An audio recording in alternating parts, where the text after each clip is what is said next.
Welcome to the final hearing for the session, at least for now, of the Senate Health and Human Services Forum, Reform, Finance and Policy Committee. It has just been a real pleasure to work with all my colleagues and with our #1 record-setting audience all across probably Minnesota, and I'm sure Senator Hoffman states beyond have been watching this as an exemplar of how government should be, and you're all part of that. I do want to apologize for starting a little late, but as I understand, the other body is going to be like 2 weeks from us, so I don't feel too bad about 17 minutes. That's supposed to be a joke, Senator Hoffman. Anyway, so we have a lot to talk about. We have a fair amount of money in our bill, and that is a tribute to I think this committee on a bipartisan basis and the Senate as a whole, understanding the challenges that are facing us in this as we exit COVID, and even just the other challenges that you've all had in the industry serving 100 or 200,000 people under our watch. And we've already passed out, I think, a really good policy bill that has a few fiscal things to clean up in finance.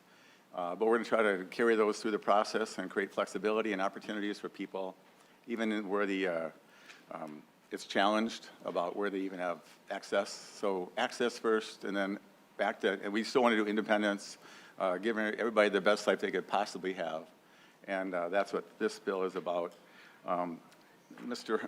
Albrecht is going to go through the spreadsheet pretty quick for a walkthrough there. We'll get maybe a few comments from our policy staff. But I just want to, just on the highlight of it, you think $1 billion, that's a lot of money. And yes, it is. But I want to remind you, in the Senate, the first bill that we passed out, we offered $1,000 bonuses for people that stay, which is still sitting there waiting for action. But anyway, this is all part of that same idea. To give 200,000 people a 50-cent raise one time for a year costs $200 million. And so for the people at home that think, wow, $1.322 billion is a lot of money, it is a lot of money.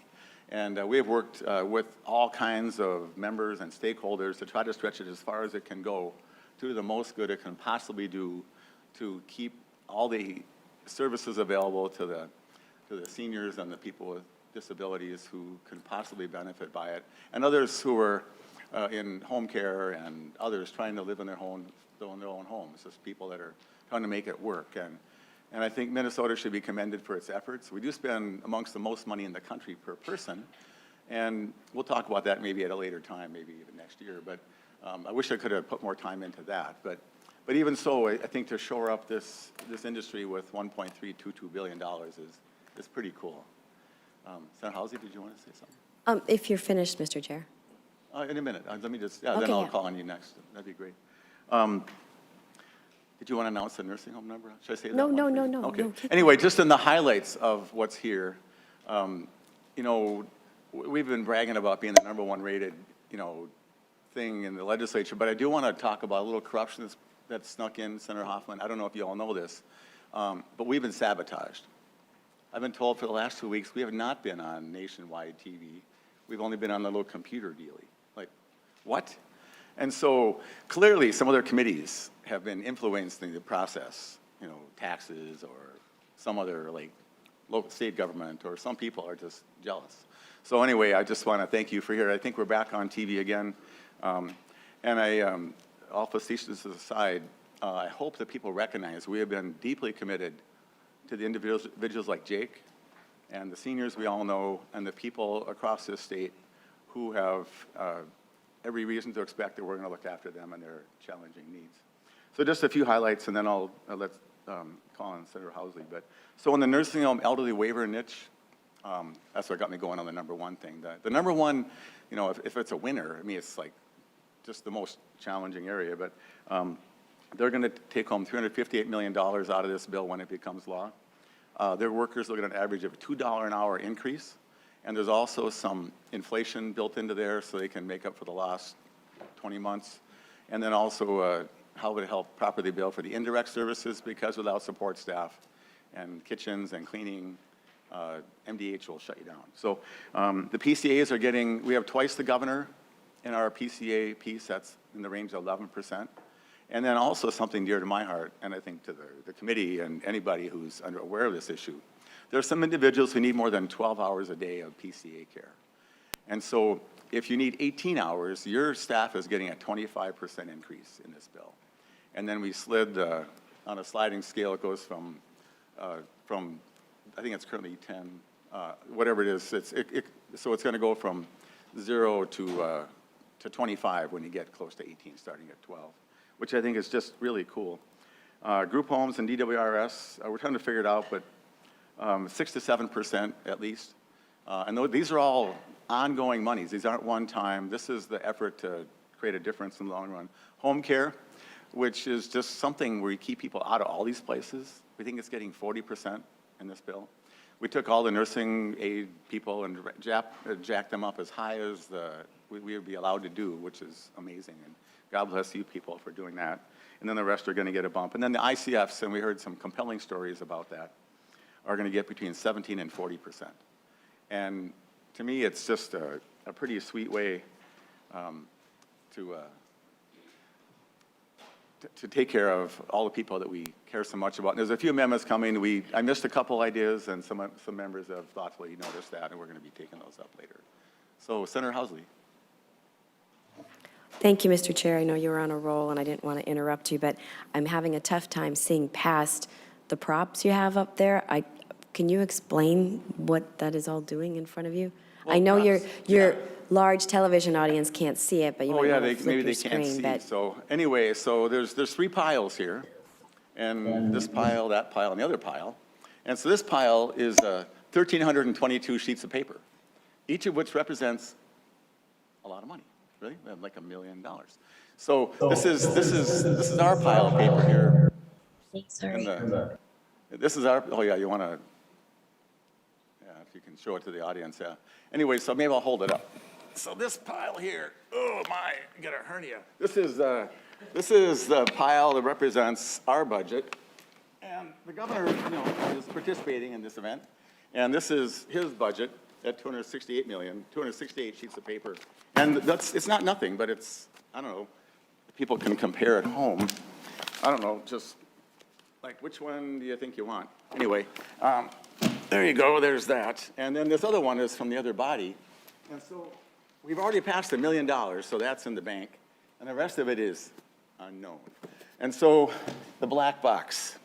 And so no one knows except the people in the rooms there. And so what this means, this number, this could be just as big as this, or it could be the same size as this. So part of how you make that change is if you all in TV land decide to call up those folks over and say, hey, we would like your this to fit into this.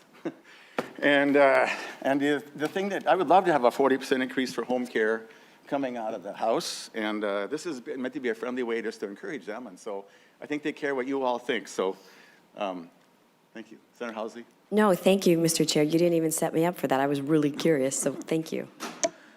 So anyway, and I actually, whoa, like Les Nessman.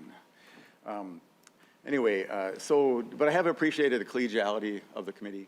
And with that, we're going to launch our way into our bill. And Mr. Albrecht, if you want to go through the worksheet, you want to explain why it's a worksheet, not a spreadsheet? Mr. Chair, I would say that it's a worksheet. I call it a worksheet and not a spreadsheet because it's mostly filled with information that is at best not known. But that is for you to talk about later, I assume. Okay. So members, Mr. Chair and members, as Senator Abeler indicated, the proposals in this bill add up to $1 billion. That amount is over 3 years.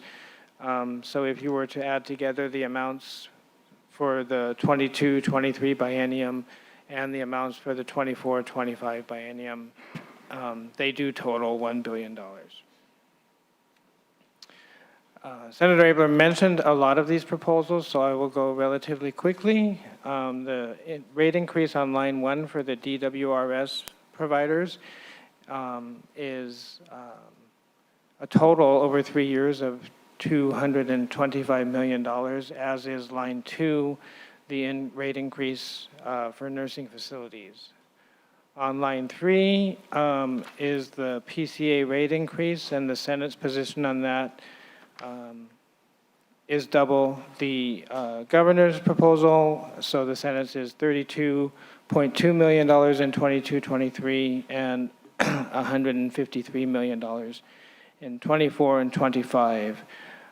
I should point out the middle of the page there, the column that says fiscal note yes or no, indicates to the committee and the public whether or not there is a completed fiscal note for the proposal. You'll notice that most of them are no, and in many cases, the amounts on this sheet are placeholders that Senator Abeler used for getting to this point in the process. Some of these proposals are written so that they could never cost more than the amounts on this sheet, and I apologize for not having the details for which criteria, but I think it would be fair to expect to see these numbers be different when you see this bill again, or this worksheet, or a spreadsheet about it in the Finance Committee. Moving on line 4 is a proposal that Senator Abeler also mentioned, the enhanced rate for high-needs PCA recipients. That is a placeholder amount of $1 million in the first biennium and $4 million in the second. Line 5 is also a placeholder amount for rate increases for non-emergency medical transportation, $5 million in the first biennium and $13 million in the second. Line 6 has a completed fiscal note, and that's that is the fuel rate adjustment for non-emergency medical transportation providers. That is $1.6 million in 22-23 and $676,000 in 24-25. Line 7 is a rate increase for home care providers. It's $25 million in the first biennium and $65 million in the second. Line 8 is a rate increase for homemaker services. That's $4 million in the first biennium and $10.5 in the second. Line 9 is a proposal for an elderly waiver rate floor. This proposal does have a completed fiscal note. It's $3.25 million in the first biennium and $13 million in the second. Line 10 is a placeholder amount for the elderly waiver rate framework implementation. This would be changing the factor. It's $30 million in the first biennium and $87 million in the second. Line 11 is a rate floor for ICFDD facilities, a placeholder amount of $15 million in the first biennium and $45 in the second. Line 12 is a known amount. It is to increase the base wage index for employment exploration services, $64,000 in 22-23 and $653,000 in 24-25.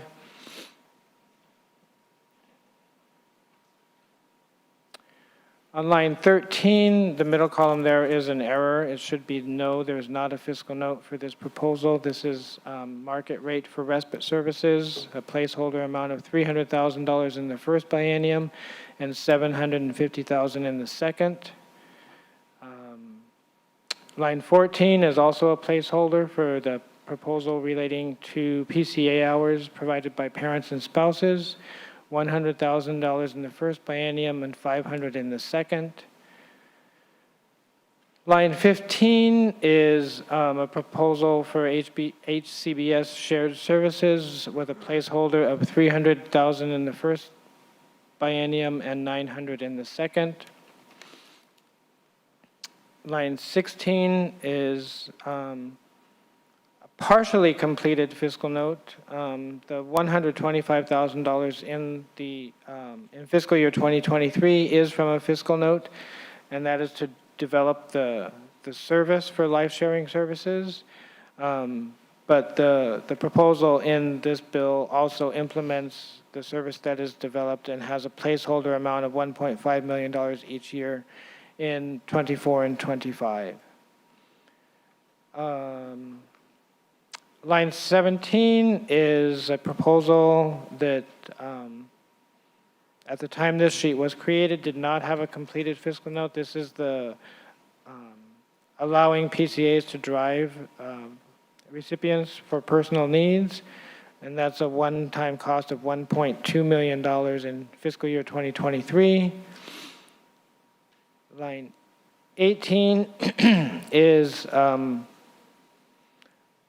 an extension of the emergency staffing pool and additional one-time funding of $2.8 million in 2023. Line 19 is a new proposal included in this bill. It's a grant program for residential settings closure prevention, and currently has a placeholder amount of $10.4 million each year for 3 years.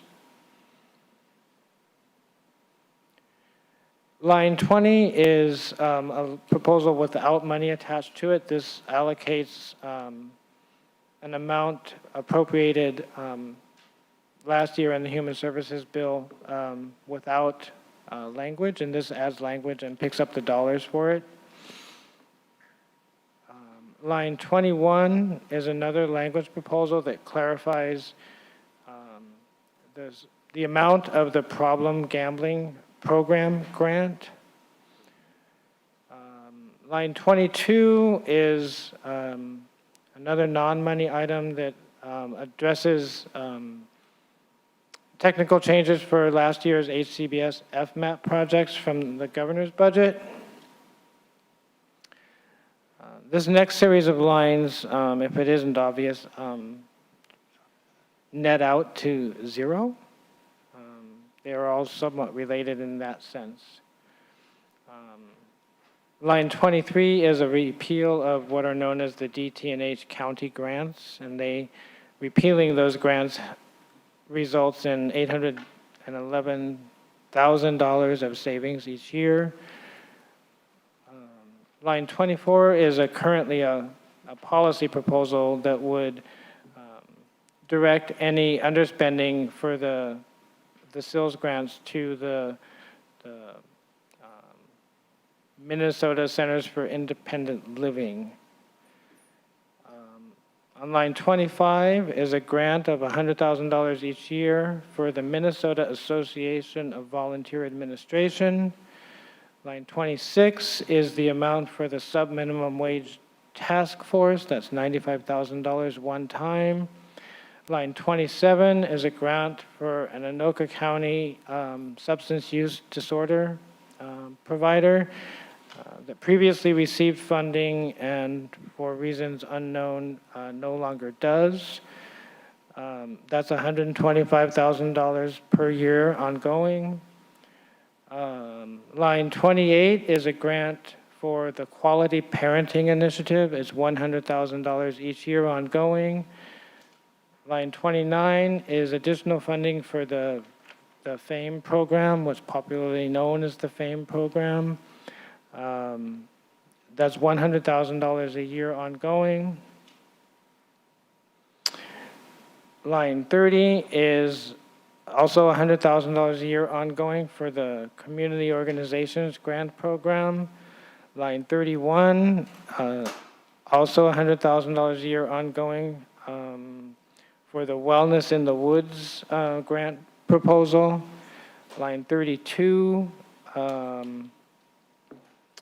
is a $53,000 appropriation in 2023 and $55,000 ongoing for Doc's Recovery House. And line 33 is a proposal of $100,000 a year ongoing for a recovery community organization in Olmsted County. And on line 37 is a proposal, this is an MFIT proposal paid for from the TANF fund to increase the earned income disregard in the MFIT program from 50% to 60%, and that carries a cost in the TANF fund of $4.9 million in 2023 and $14.7 million in the next biennium. Well, thank you, Mr. Albrecht. I really appreciate that, and I neglected to mention something. Well, he's busy now, but staff was working just up till the committee started putting amendments together. So Ms. Hoffman and Mr. Monahan, you guys are amazing, and I don't know how they keep track of all this, but we are just gifted to have them. Two things else I wanted to mention about this, and Mr. Albrecht as well, with his photographic memory is amazing how he remembers 4 years ago and longer than that. Anyway, there's a couple items I neglected to point out, just oddly enough. The NEMT money in my opening comments, that's like the middle child everybody seems to forget. Well, we didn't forget them, we just forgot to mention them. And so that's probably the biggest increase in that niche for a good long time. It's really important that people can drive around and get to where they want to go. And we even gave them some gas money, kind of like your kids have some gas money. And then this, the last item 37, this TANF proposal. We've been trying to find ways to get people to get into the workforce, and a lot of those just didn't make the cut. I had more ideas than this, you wouldn't be surprised to know. But this, right now, there's, if you get over the limit and you earn $1, you have to give back 50 cents.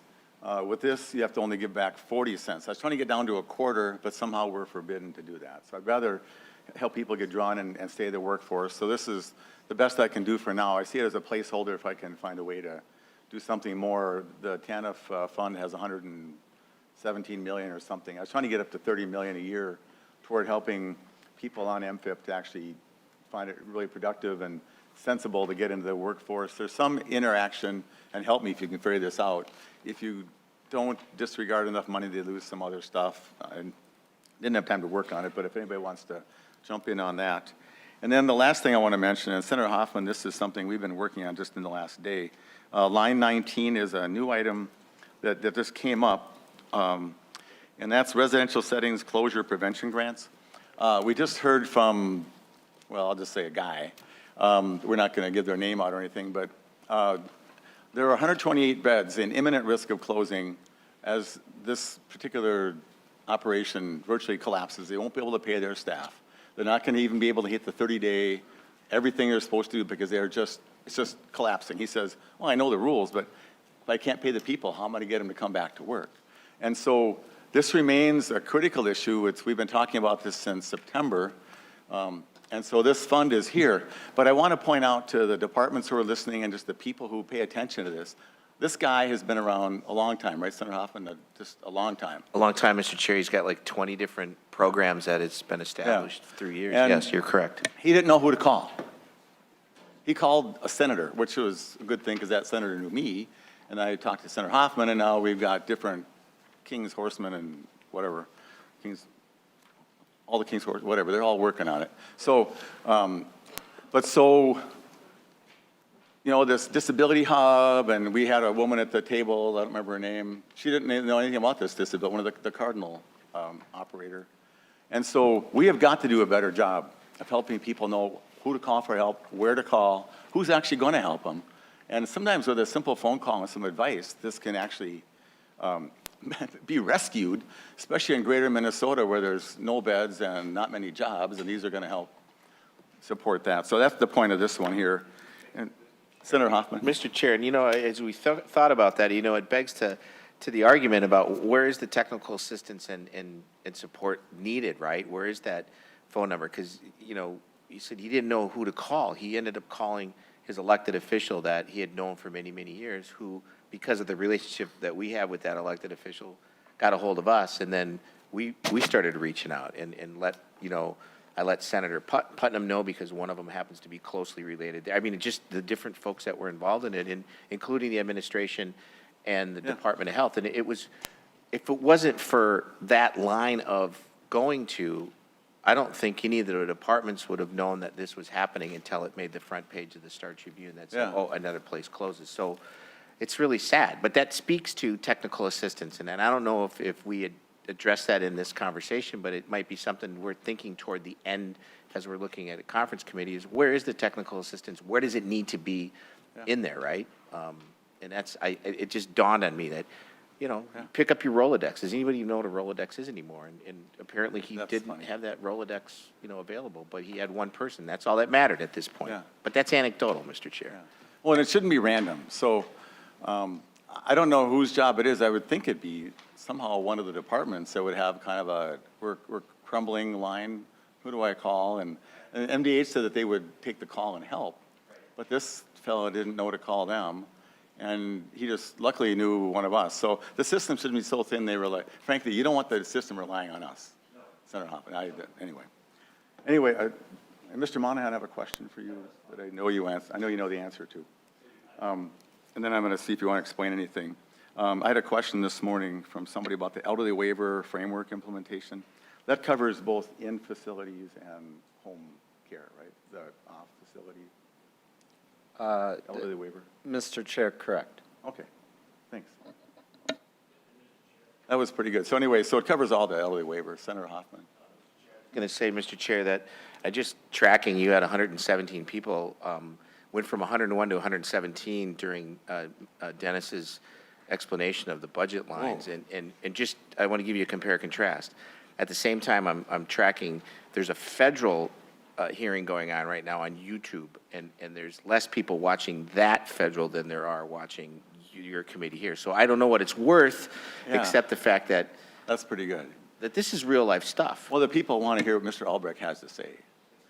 So that's what I think that says. Anyway, and I don't know if either the policy staff, do you have any things you want to add, Mr. Monahan and Mr. Hoffman, that are interesting items that, okay, well, very good. Thanks. So I think that's all the main things to, and by the way, one thing else, then we'll move into the Commissioner, you're next. The next thing is, one thing I want to mention, is there's $960 million in rates in this bill.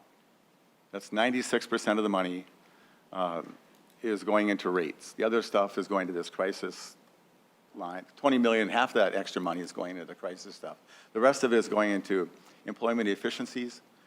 And I want to point out that little $2 million thing at the bottom is nothing to do with the billion. That's just a separate fund, and appreciate that. So I think, Commissioner, you're up next, and is that right? So welcome to the committee, and nice to have you here. And so, Commissioner, you're going to go, and then we're going to take testimony, and if the people in that list could kind of make their point within about 2 minutes, that would make everybody really happy. So thanks. Commissioner, you get as much time as you want, of course. Thank you, Chair Abeler and members of the committee. Good afternoon, and thank you for the opportunity to testify today on the Omnibus budget proposal. I want to start off by recognizing the significant investments this bill makes to support our caring professions workforce. We're especially grateful to see support for increasing PCA rates and wages, funding to continue the emergency staffing pool beyond June, as well as support for so many other sectors of the direct care workforce. We also appreciate that you included changes from the governor's budget to support implementation of the home and community-based services spending plan. This will ensure that the important investments made last year go towards these critical HCBS services. We're pleased to see that the bill seeks to improve how MFIP works for people and to support them to get out of poverty and into the workforce.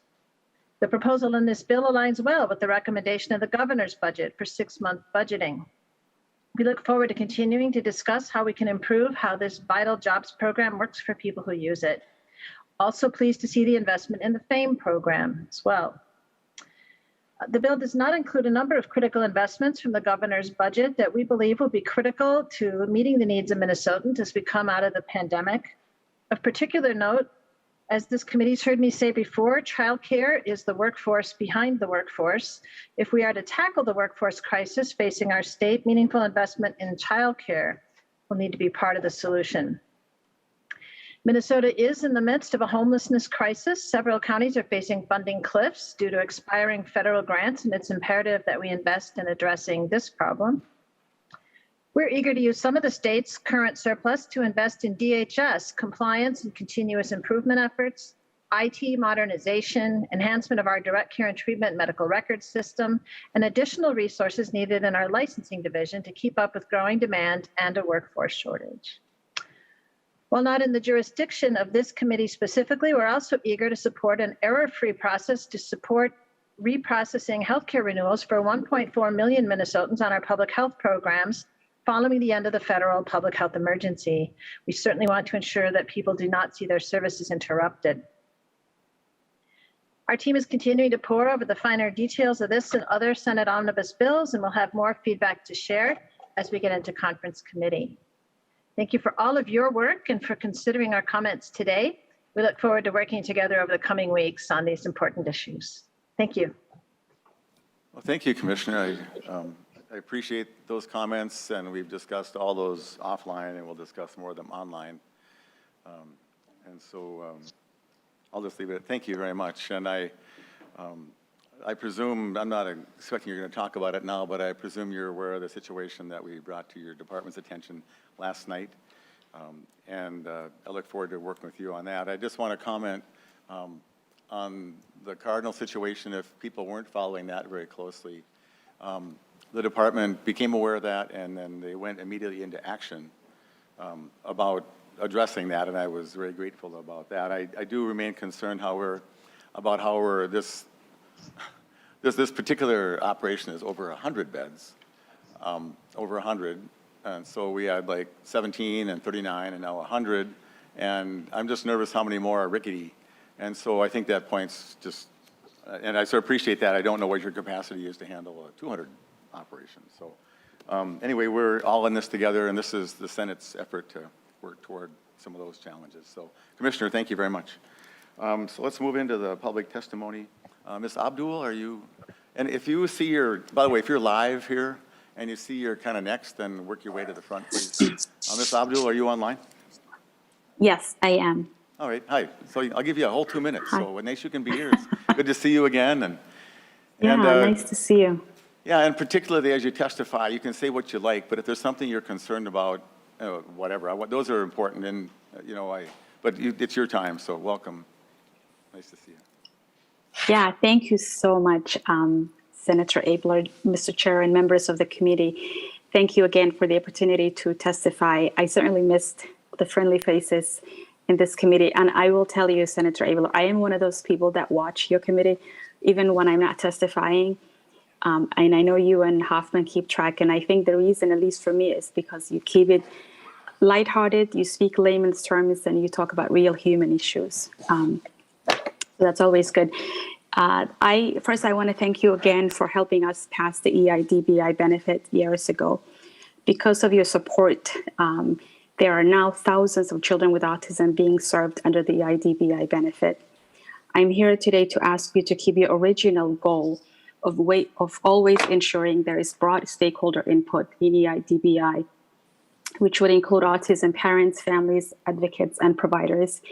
And I wrote down in my testimony the line for the policy. I understand this is the budget, but it's all going to come the omnibus bill. And so I'm hoping that DHS has put in a language that says at the direction or determination of determined by the commissioner. I'm asking that if we could please add in collaboration with stakeholders, because this will ensure DHS is not deciding EIDBI services without input from families and providers, which is so critical.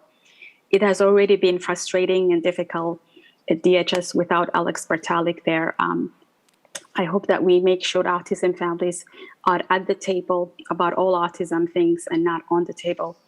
Another thing I would like to just bring your attention is the EIDBI background study, and I thank you, Abeler and Lindley, for adding background study to be done before staff have access to these vulnerable children last year.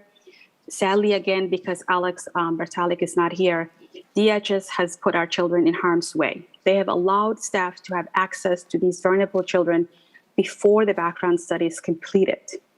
DHS now is using a new vendor who seems to not have enough time for appointments. It's taking longer process for applications, and it even costs more. And please, I would like you to ask DHS to not put our children at risk. The person's background study must be cleared before they have access to the kids. And what if, God forbid, something happens to a child? You know, what then? I would rather be proactive than reactive. Ms. I heard this Billy, committee. You're at time, so if you want to just say another Okay. sentence or two. Go ahead. You can say Yeah. a sentence. Finally, I think the last thing is just the environmental accessibility adaptation, and I'll come back to this maybe next year or so, but that's another area that I'm hoping I can just raise awareness in a way to make it more cost effective and person-centered. Currently, it's not. We have 87 rules and 87 counties because we're not getting any guidance from the state. Thank you so much again, as always. Well, yeah, and I'm actually interested in that one amendment, so if you want to correspond about that, we'll see what we can do. Thank you. Mr. Jadwin, are you online? Yes, I am. Welcome. Thank you. Thank you, Chair, members of the committee. My name is Frank Jadwin. I'm the Mental Health Professional Manager at Hennepin Healthcare. I oversee our intensive outpatient mental health programs, including adult day treatment, partial hospitalization, and our mother-baby program. I'm testifying in support of the A7 amendment presented by Senator Wickland. The amendment before you increases rates by 50% for mental health adult day treatment. Adult day treatment programming is offered by providers in the community and in some hospitals. This program allows for 3 hours of services per day with a maximum of 15 hours per week. And the overall length of treatment is usually about 2 to 4 months. This level of mental health care is intended as a step-down transition from more intensive treatments like inpatient hospitalization, but is also an effective intervention to prevent these more costly and life-interrupting treatment options. Day treatment services consist of various therapies, skill building, and one-to-one individual support. More details are included in the handout in your packet. We help our patients recover from their mental illness and rediscover how and why they have a life worth living. This includes skills to thrive independently, like learning how to navigate public transportation, improving their relationships and building healthier coping strategies. This helps restore people to be more productive community members by returning to work, better meeting their family obligations, and embracing an overall healthier and more enjoyable life. There are 3 challenges that make this rate increase so necessary. The first being that because adult day treatment is designed as a group treatment process, COVID has made in-person meetings difficult, to say the least. And for many, 3 hours of telehealth per day is not as therapeutic as in-person services and has led to lower enrollment and inconsistent engagement. The second being, without getting too far into the weeds, is that the rates for the service have not changed since 2004. That's 18 years. And the current payment does not come close to covering the costs of offering these more intensive services. The current rate is $21.43 per hourly unit, while there is a less intensive but similar service of group psychotherapy that pays over $28 per unit. The 50% rate increase will bring adult day treatment slightly above this lesser intensive treatment type. And moreover, the children's version of day treatment pays over 3 times more than adult day treatment currently does. Okay. Finally, the lack of parity is glaring in this service and is an issue of health equity. Adult day treatment is paid for by Medicaid, but few commercial insurers cover this service, and therefore fewer providers are offering it. A similar service called IOPs, or intensive outpatient programs, is not covered by Medicaid, but is the comparable option for folks with commercial insurance. This leaves adult day treatment as the only option for this type of service for recipients of Medicaid. In closing, payment rates, COVID, and parity combined have made the ability to offer these services incredibly difficult. Because the rate is so low, and there are fewer providers continuing to offer this service, even a 50% rate increase keeps the cost relatively low overall to the state, at $261,000 for the remainder of this biennium and $1.35 million in the following biennium. This investment, however, will go far to allow providers to retain their staff and keep programs open, supporting people with Medicaid to live independently and not just cope, but to thrive and persevere through their mental illness. Thank you, Senator Abeler and members of the committee for the opportunity to move this rate increase forward. And thank you, Senator Wickland, for offering this amendment. Very nice. And Senator Wickland and I just worked helpfully. I'll be supporting her amendment. So, Mr. Swanson, welcome to the committee. Oh, okay. And then Mr. Eichton's on deck. Mr. Swanson. Oh, there you are. Okay. Yeah, come on up, Zach. Go ahead, sir.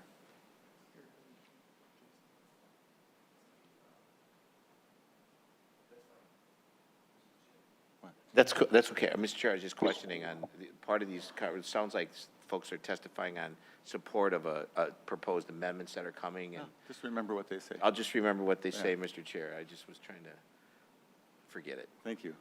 Although I did let you Take know that notes. you have 10 more people watching than the U.S. House right now, so there you That's- go. That's easy to say. I mean, like, look at how they're doing. Anyway, never mind. We actually get along here. This is people solving problems.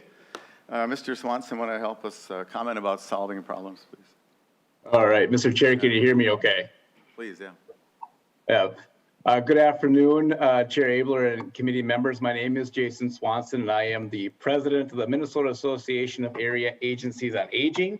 I also serve as the executive director for the Minnesota River Area Agency on Aging, and happy to be before you today. The Association of Area Agencies on Aging has 7 members, including 4 nonprofit organizations, 2 regional development commissions, and a tribal AAA of the Minnesota Chippewa tribe. We serve the entire state in partnership with community organizations through funding administered by the Minnesota Board on Aging. Area agencies and local partners support older adults in their greatest economic and social need to help them stay in their homes, support wellness, and to slow or prevent spend down to the state, federal, Medicaid, and nursing home placement. Today, my comments focus on the large and growing demand for senior nutrition services and the lack of funding to continue at current service levels. Home delivered meals is one of the most important and critical in-home services to support independent living. In state fiscal year 23, some of the largest nutrition programs in Minnesota will exhaust available funding. We anticipate this situation to play out in the third quarter of calendar year 2022. The affected programs will be unable to maintain current service levels. This means that the number of meals delivered per week will be reduced. Some participants may no longer be served at all, and few new older adults in need will not be added to the program. Senator Housley has authored Senate File 4208 to provide $5 million in state funding for the senior nutrition program. Unfortunately, Senator Housley's bill and his companion bill in the House, 4633, authored by Representative Kelly Mueller, has not been heard. Mr. Swanson, you're at a little over 2 minutes, so just kind of wrap it up, please. Thanks. Sure. We ask for your support in these 2 bills and to include the $5 million into the Omnibus bill as well. Any questions can be directed our way. Thank you for your time, Chair. No, and I'm grateful for you being here. If you, just for your, you know, and there's so many things we could do. And so we, in this, at least in this part, we focused on 2 main elements, substance use, particularly some, trying to make the programs work better, and then all this crisis with the collapse of the long-term care side. You know, the story's not over on this session, but just so people understand where we put all of our marbles, pretty much, so, with respect to the other things people are going to ask for. And so, Ms. Haldeman, if you want to be on deck, and then Ms. Birchseller, if you're online, then just stay there. But if, anyway, so otherwise you can come to the table. Mr. Eichten, welcome to the committee. Thank you, Mr. Chair. Members of the committee, my name is Zach Eichten. I'm the Director of Public Policy with the Minnesota Coalition for the Homeless, MCH, as a member organization with over 70 members providing shelter and affordable housing across the state. First, I wanted to say that there's one part of your bill in particular that we really like, Section 5 of Article 5, moving the task force on shelter date. We really appreciate the extension there so that folks can do really great work. I also wanted to quickly talk to the A5 amendment that's been posted regarding the Emergency Services Program. The Emergency Services Program is the funding source for shelter across the state. And as you're putting together a workforce bill, I wanted to highlight how this is a workforce issue as well.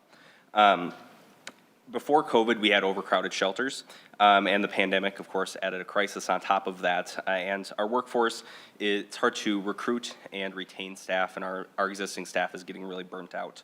As you've heard in committee, providing these services require a skilled and dedicated workforce to help folks navigate a path towards housing stability. Shelter staff, much like our long-term care staff, deal with medically complex cases every day. And 78% of people experiencing homelessness have a chronic physical or mental health challenge. And our fastest growing population in homelessness is seniors. So I just wanted to bring your attention to that aspect of how this is really a workforce issue and how we're dealing with a lot of the similar situations that our long-term care staff is doing, just without the actual home part that you see as well. So I hope as negotiations continue, we can find a pathway forward for supporting the shelter workforce as well. And I'm available for any questions. Thank you. Senator Hoffman, we were talking about this before. I'm just flabbergasted, but I'll let you be more flabbergasted. Go ahead. No, Mr. Chair, I appreciate this conversation we had. What really struck me, this is Senator Utke's bill, and as we were talking about all the things, and I was talking with Senator Utke about 78% of people that are experiencing homelessness have a chronic physical or a mental health disability. I mean, it's earth-shattering for me to think, and as you and I we were the MCs at one of the emergency crisis. It was the services that are provided there are so crucial to, I mean, that's that last safety net piece of it. And I know part of it was, when we wanted to try to get this bill to go through, if there's somewhere we can fit somewhere along the line, the ability to address that. And I know, this system well, and that's why Senator Utke, when he brought this bill up, it's like, wow, can we get some more leverage on it? And that's the question I think to you is like, how do we pull that, right? Mr. Eichten and Senator Hoffman, 78%. Now, don't we have a system that helps identify people and evaluate them? If only, Senator Hoffman, they could be min-choiced. Oh my God. And then maybe, but I mean, serious, why, No, where's that, Mr. Eichten, and the homeless advocates, how are we missing this connection?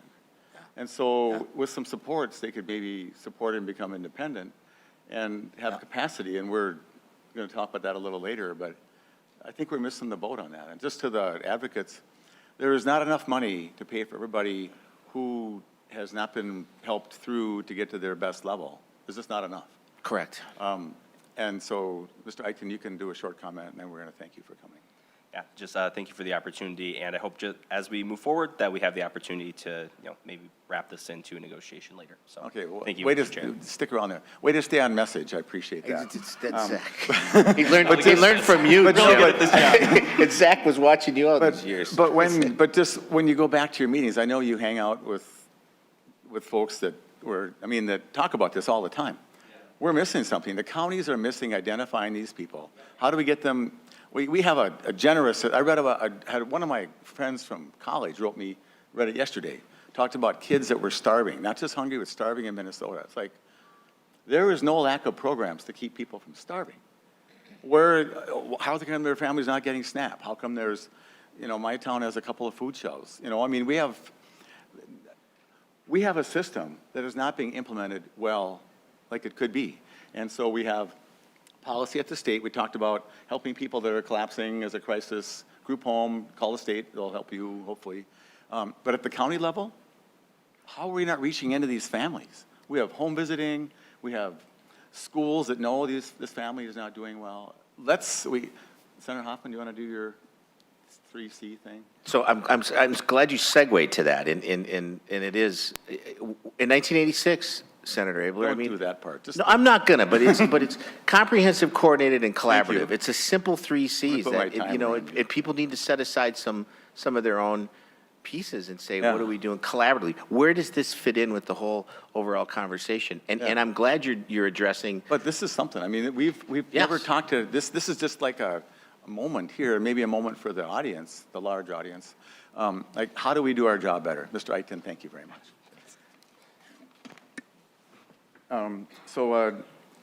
Maren and Julia, if you want to both come up, that'd be great. You can both. Go ahead.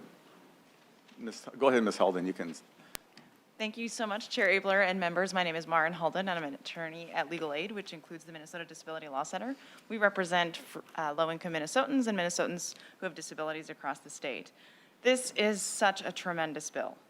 It is obvious how much you've been listening and how you've been trying to meet the needs of this moment. Thank you. This reflects your commitment to this and this entire commitments to these incredibly challenging times.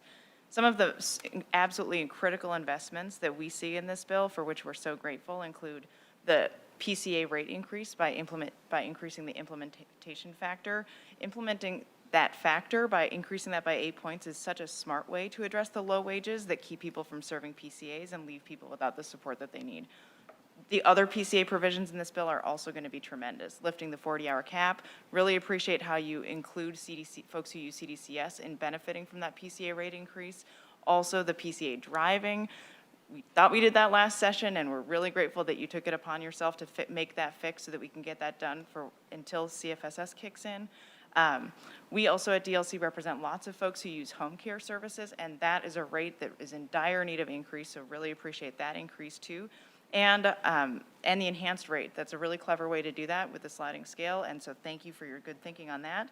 We really appreciate that the temporary staffing pool is crafted to include PCA, CDCS, and other people who live in their own homes, because everybody who uses supports is struggling because of our workforce collapse. Thank you also for including shared services, the piece from Senate File 2974, that's going to really help address workforce issues and help people find creative ways to meet their needs. As you've heard from us, and we've emphasized throughout the session, we have to keep finding ways for people to live in independent and inclusive settings, even as we're addressing the workforce collapse. And this bill tackles this so well by investing in the people who support people who have needs across the state. Also really grateful for the increase to the earned income disregard for Minnesotans working and accessing MFIP for general assistance. Technical note on that is that we may need to refinance some of our TANF in order to use general fund dollars to pay for some of the folks on GA, but Jessica Webster will be in touch with you about that.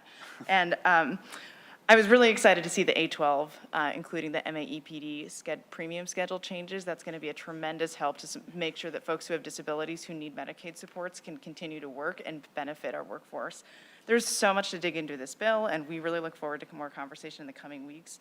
And of course, we'd be glad to continue to have conversations with you and Senator Uckey about the changes to the subminimum wage task force, the purpose of that task force. I'm sure you know our views on that by now, but we're still open to more communication. So thank you again for your commitment to people with disabilities and all people across the state. Well, thank you, Ms. Holden. And actually, I neglected to mention homemakers, the homemaker wages. That's in there. Senator Thomasoni brought that to my attention, just as a thought. So. Thank you. Yes, absolutely. Those state plan services often, we don't pay enough attention to them, but they really need, and they are, again, I'm sorry, I'm speaking out of turn, but help people stay in their homes and avoid more costly institutional settings, so thank you. No, this is an example how, we don't have to agree on everything all the time, but we're all going the same direction. At least the Senate's going the same direction. We're pushing everybody else to come along with us, So Ms. Bergstaller, you're up, and then Ms. Chevaleva, you're on deck, so hello. Welcome. Hi, Mr. Chair and committee members. My name is Julia Bergstaller, Public Policy Director for the ARC Minnesota. So nice to be here in person with you, although I am sorry if you have one less to testify regarding the Human Services Reform Fiscal Omnibus Bill. First and foremost, thank you for the work you've done this session to bring attention to the many complex issues impacting Minnesotans with disabilities statewide. We see many provisions included in your bill which will help address some of the deep challenges they face, including the provision permitting PCAs to drive or accompanying individuals and other methods of transportation, increases to the enhanced rate for PCA and CFSS, rate increase for homemaker services, raising the 40-hour cap on PCA and CFSS services for parent caregivers, expanding shared services, increases in PCA and CFSS rates, crafting a temporary staffing pool to include PCA and CDCS, as well as the increase in investment in the staffing pool, the PCA enhanced rate for people who access CDCS, provisions that will help improve the life sharing services, and thank you for the proposed A12 amendment to include the new premium schedule for MAAPD. We are also grateful for the residential setting closure prevention grants. To help ensure access to these grants is equitable as possible, we ask that you consider expanding eligibility to include service providers that support individuals living in homes of their own, in a family home, or in shared living setting. Also, we hope that you will consider prioritizing other inclusive, individualized, and self-directed housing support providers in rate increases in alignment with the state's informed choice in housing policy.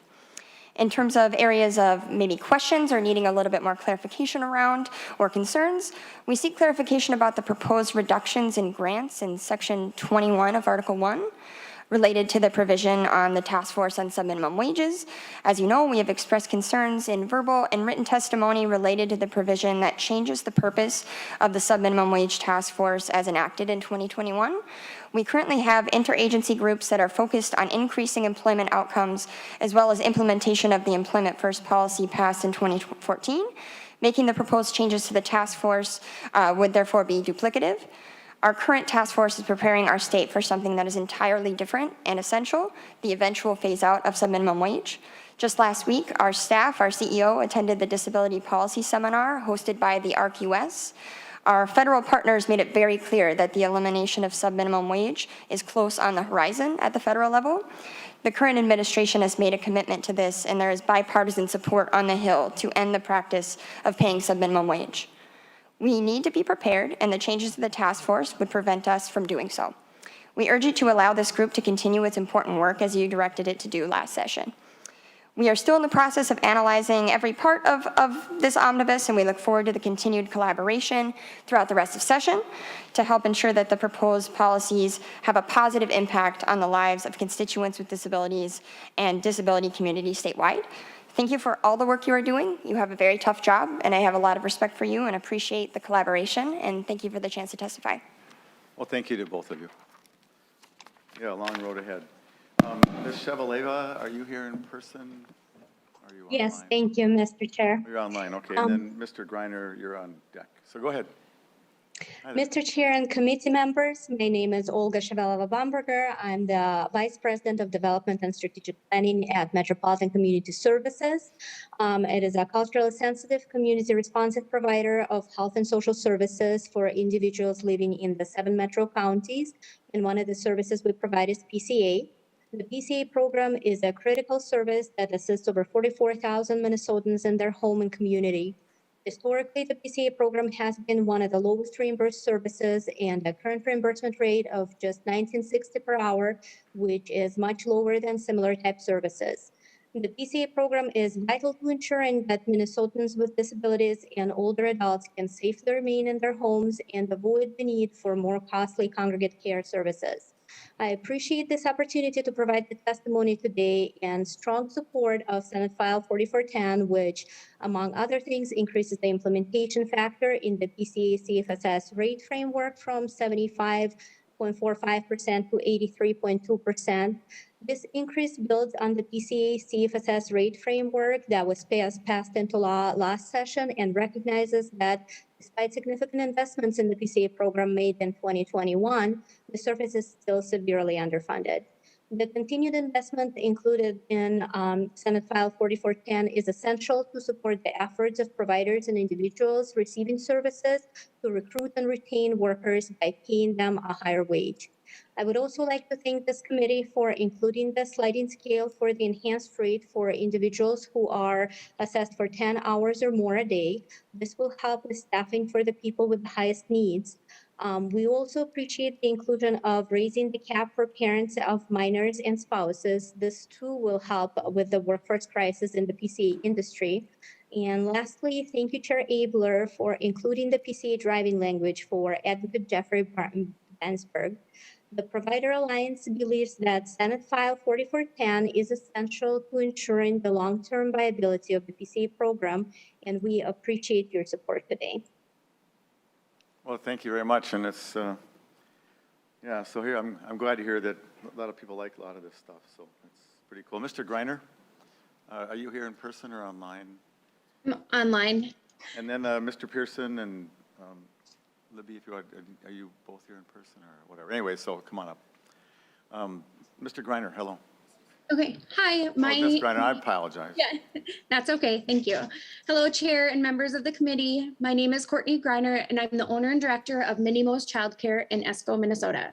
I'm testifying today to call attention to the glaring lack of childcare funding in this bill, including no investments in our child care assistance program. Stabilizing the healthcare force is important for older adults and people with disabilities, but childcare workers are the workforce behind the workforce, and this budget leaves us behind. Minimo's is a family-owned and operated childcare in northern Minnesota that has been open for almost 6 years. I've worked almost every day of those 6 years as the owner and director, and not once have I taken home a paycheck.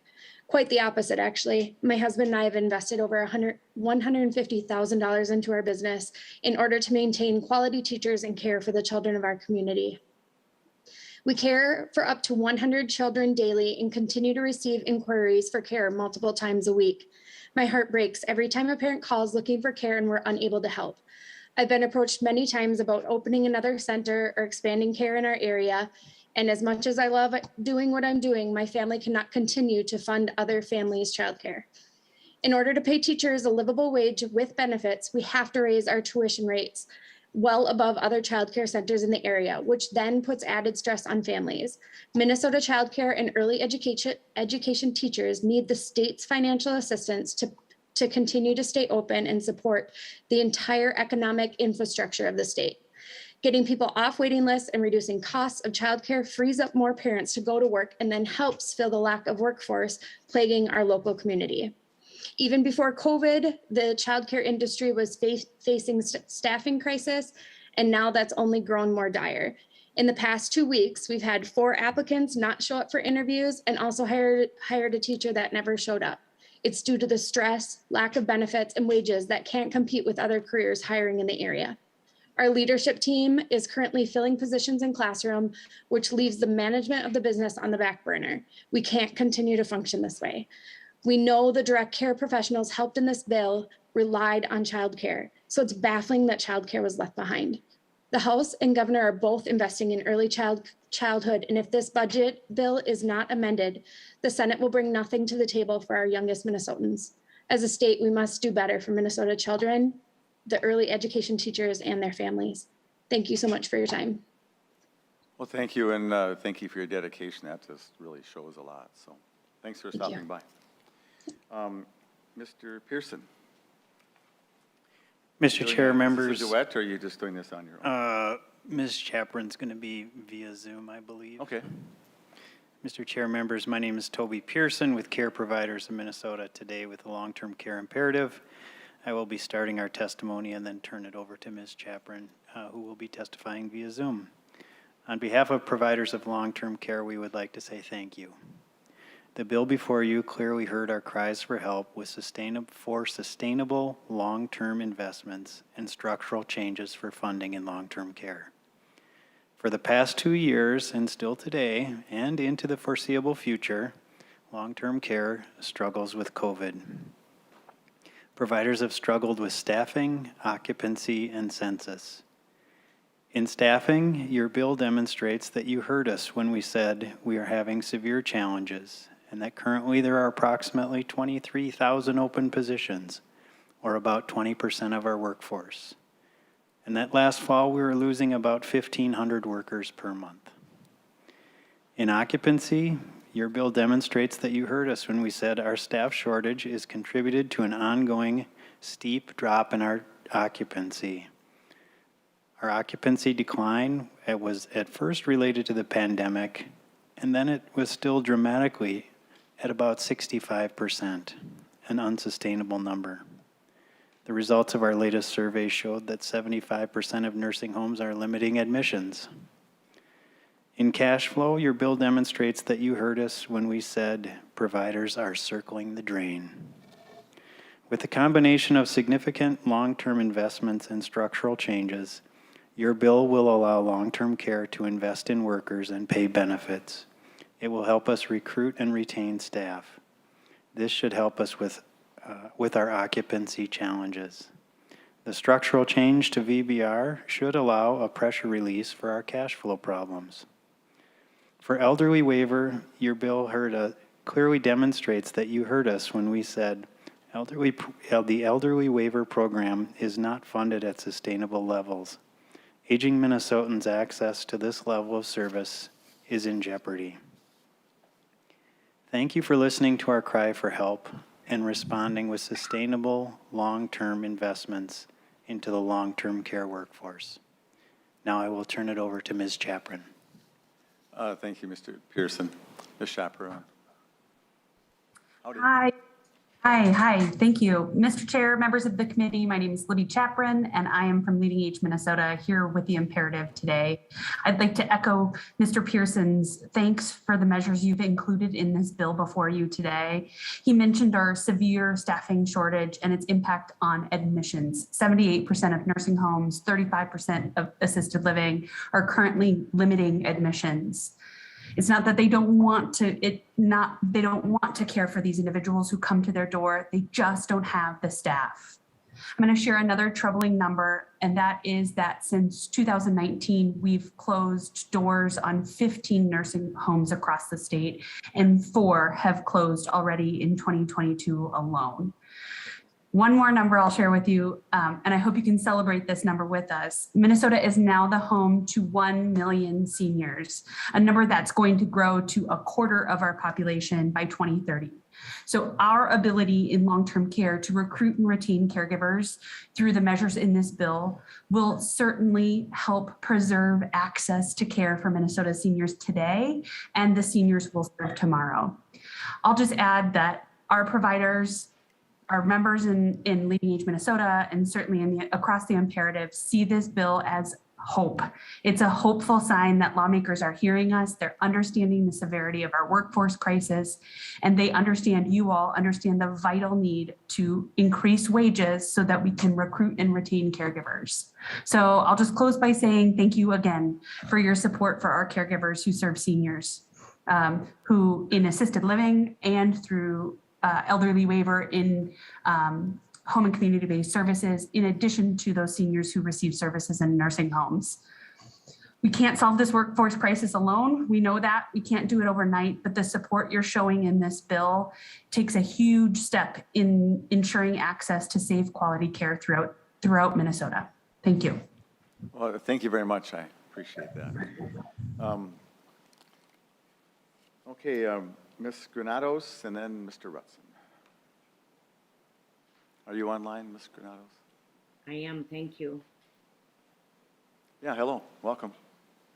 Thank you, Chair Abeler and members of the committee for the opportunity to speak to you in support of this bill. Excuse me, if you could just talk a little louder, that would help. Oh, Or sure. get closer to your mic. Thanks. We don't want to miss a word. Thank you. Thank you for the opportunity to speak to this bill. From the bottom of my heart, I thank you for including customized living providers who serve Minnesotans who use the CADI and brain injury waiver to fund their services. I'm Lori Ann Granados, and I'm here to represent Accessible Space, ASI. Not so much the organization, but our residents and our amazing staff who serve those residents. ASI is a provider of customized living services for some of Minnesota's most vulnerable adults. It has been our mission since 1978 to serve low-income adults with significant physical disabilities in a way that provides them the greatest degree of self-reliance and independence. Our 24/7 model allows residents to live in their own apartments with on-site assistance at a fraction of the cost of nursing home placement. We're not a big warehouse or a huge facility. We have subsidized apartment buildings in the communities where our residents live, with more independence than they ever dreamed possible. All of our residents rely on MA to fund their services, and therefore we don't have the mix of private pay or third-party payers to help cover or balance out the low MA reimbursement. In recent years, we have struggled to continue to provide these services. However, with the rising costs of staffing and other operating expenses, and literally no increase in our reimbursement rate in more than 8 years, we are simply unable to continue. We have lost hundreds of thousands of dollars in the past year alone. As a result, we have shuttered our service locations in Minneapolis, Rochester, St. Cloud, and St. Paul. Presently, we are preparing to end services to our residents in Bloomington and all of our residents in Champlin. Our services in Duluth are in jeopardy due to insufficient reimbursement. And without our services, most of our residents cannot continue to live independently. In the last CADI and brain injury waiver rate increase, which went into effect in January, customized living providers were specifically carved out. So while all other waiver rate providers saw a 9.7% increase, we saw none. We compete for the same staff and we provide one of the highest levels of service, and we need to be funded appropriately. We fully support the goals of this bill to direct funds to the reimbursement framework, and it simply cannot come soon enough for ASI and our residents. They're so very vulnerable, and now they live in fear of loss of their services. On behalf of all of our staff and residents, we thank you for bringing this bill forward, and we hope and we pray for the support of the full legislature. Thank you, Mr. Chair. Well, thanks, Ms. Granados. And I believe last, but definitely not least, Mr. Rutson, what are your 2 minutes going to look like today? I'm always nervous when you come up to the table. I never know what you're going to say. Yeah, me too. When I just found out about this like 5 minutes ago. You're going to speak. Okay, thanks. Yeah, I just want to, I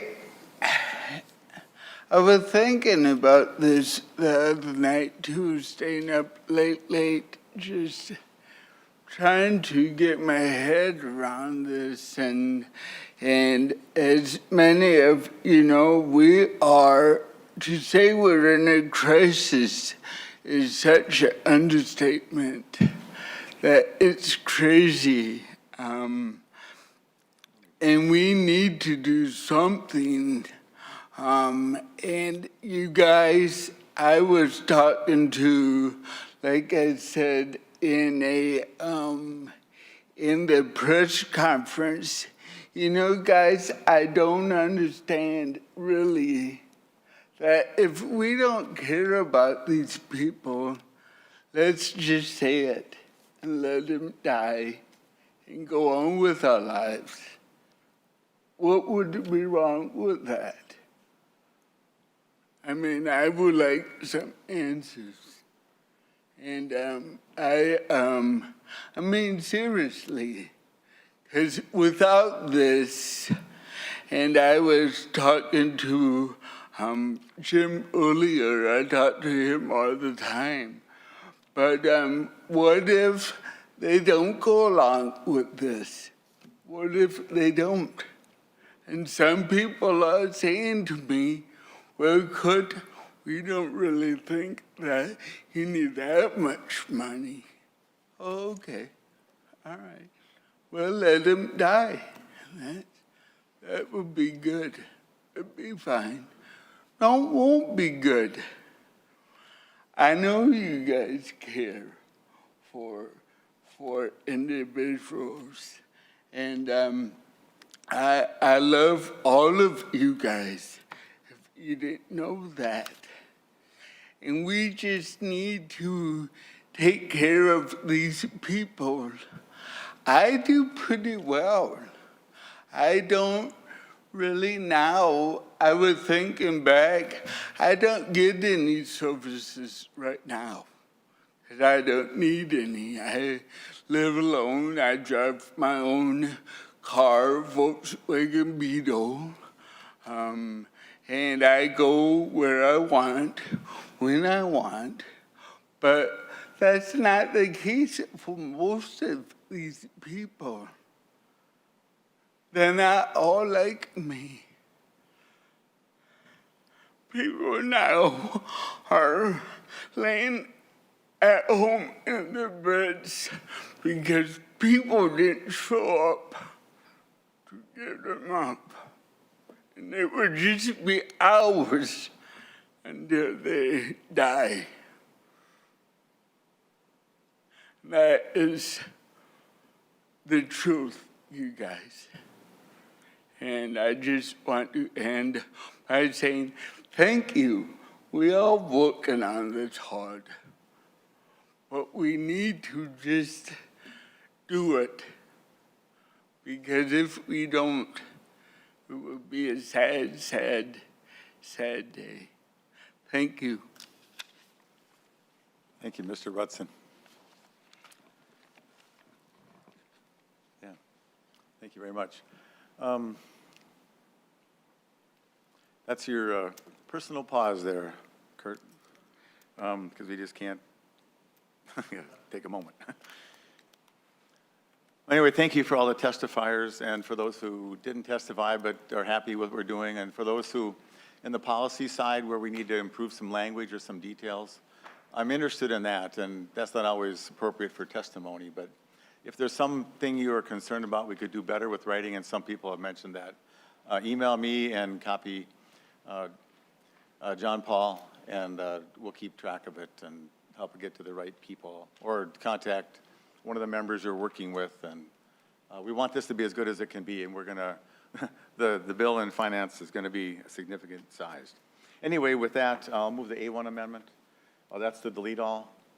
Any members have any questions about any of that?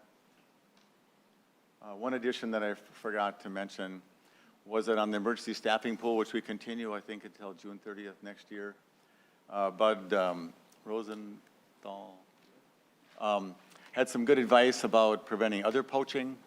And so this is kind of the no poachers. This is the turn-in poachers, TIP. Remember that program? Anyway, there's no poaching. You have to come from, we'll take Wisconsin's group home people, but they don't get any of ours from any other niche. So I hope you like that feature. We discovered the original staffing pool cost $4 million for like 4 months. And then when someone, I think Representative Liebling, discovered if she put a 30-day cooling off time, it dropped it to $1 million. So it was just a bad system. So this is an improvement on that as well. So anyway, any questions about the A1? All in favor, say aye. Aye. Opposed? All right. Now the A2, Senator Nelson. Thank you, Mr. Chair. The A2 amendment gets to the workforce crisis that we spoke of, or that some of our testifiers spoke of. Specifically, this amendment is addressing the workforce crisis in community mental health programs. And the amendment is for workforce relief emergency grants.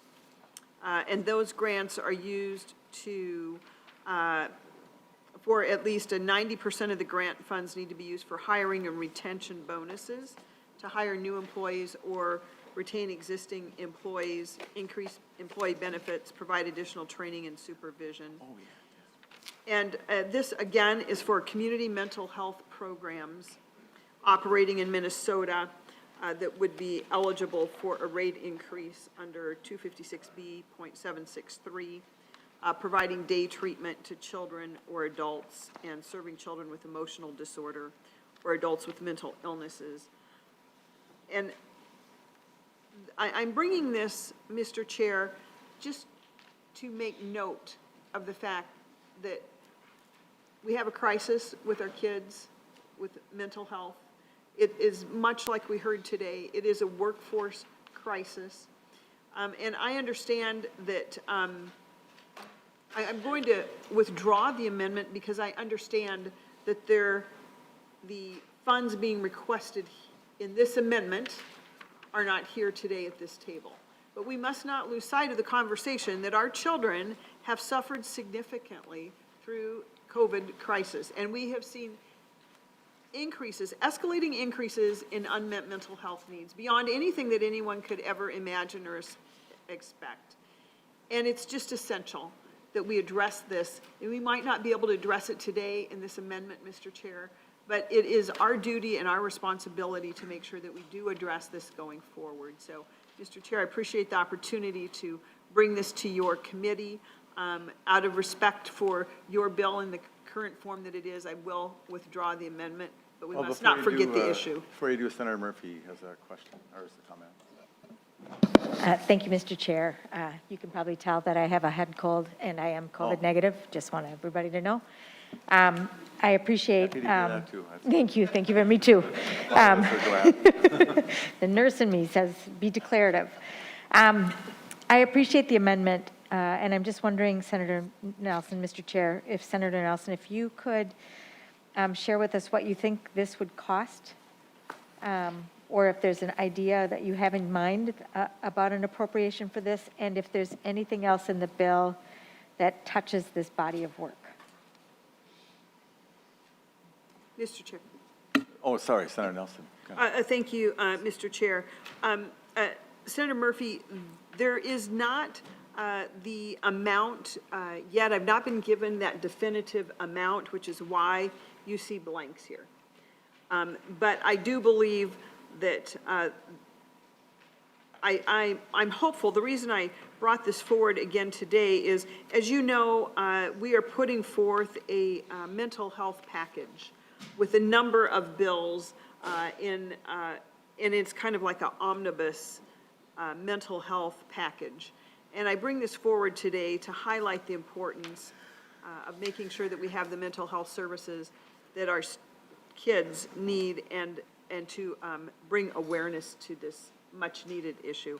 So there is still more work to do, particularly on identifying the costs. And as we all know, when we get costs, we often have to look at, well, how can we scale them to fit into the amount of funds that we're working with. So at this point, there is not a definitive number, Senator Murphy. Thank you. Senator Murphy. And I think I could answer the question partly as well. It's a number that you could, any number you put in here would work. It's for emergency hiring. And,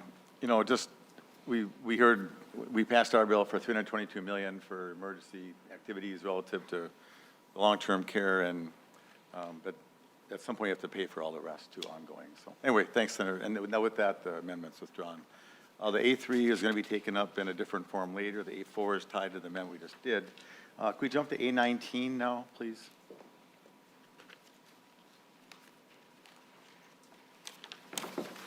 Welcome. And this is Senator Howe's bill that was taken up in the Civil Law Committee last week, and he's unable to be here. We're not going to miss him anyway because we have such an amazing testifier. I'll move to A19. Thank you, Mr. Chair, members. My name is Irene Gao, and I'm with the League of Minnesota Cities. I am not in front of this committee very much, but I think most of you probably know that the League of Minnesota Cities is a membership organization for cities statewide. Of our 854 cities, 837 are members. I want to thank you for your consideration of the A19. The amendment that's before you is Senate File 3193 with authors Senator Howe, Bingham, Ingebrigtsen, Putnam, and Dietzig.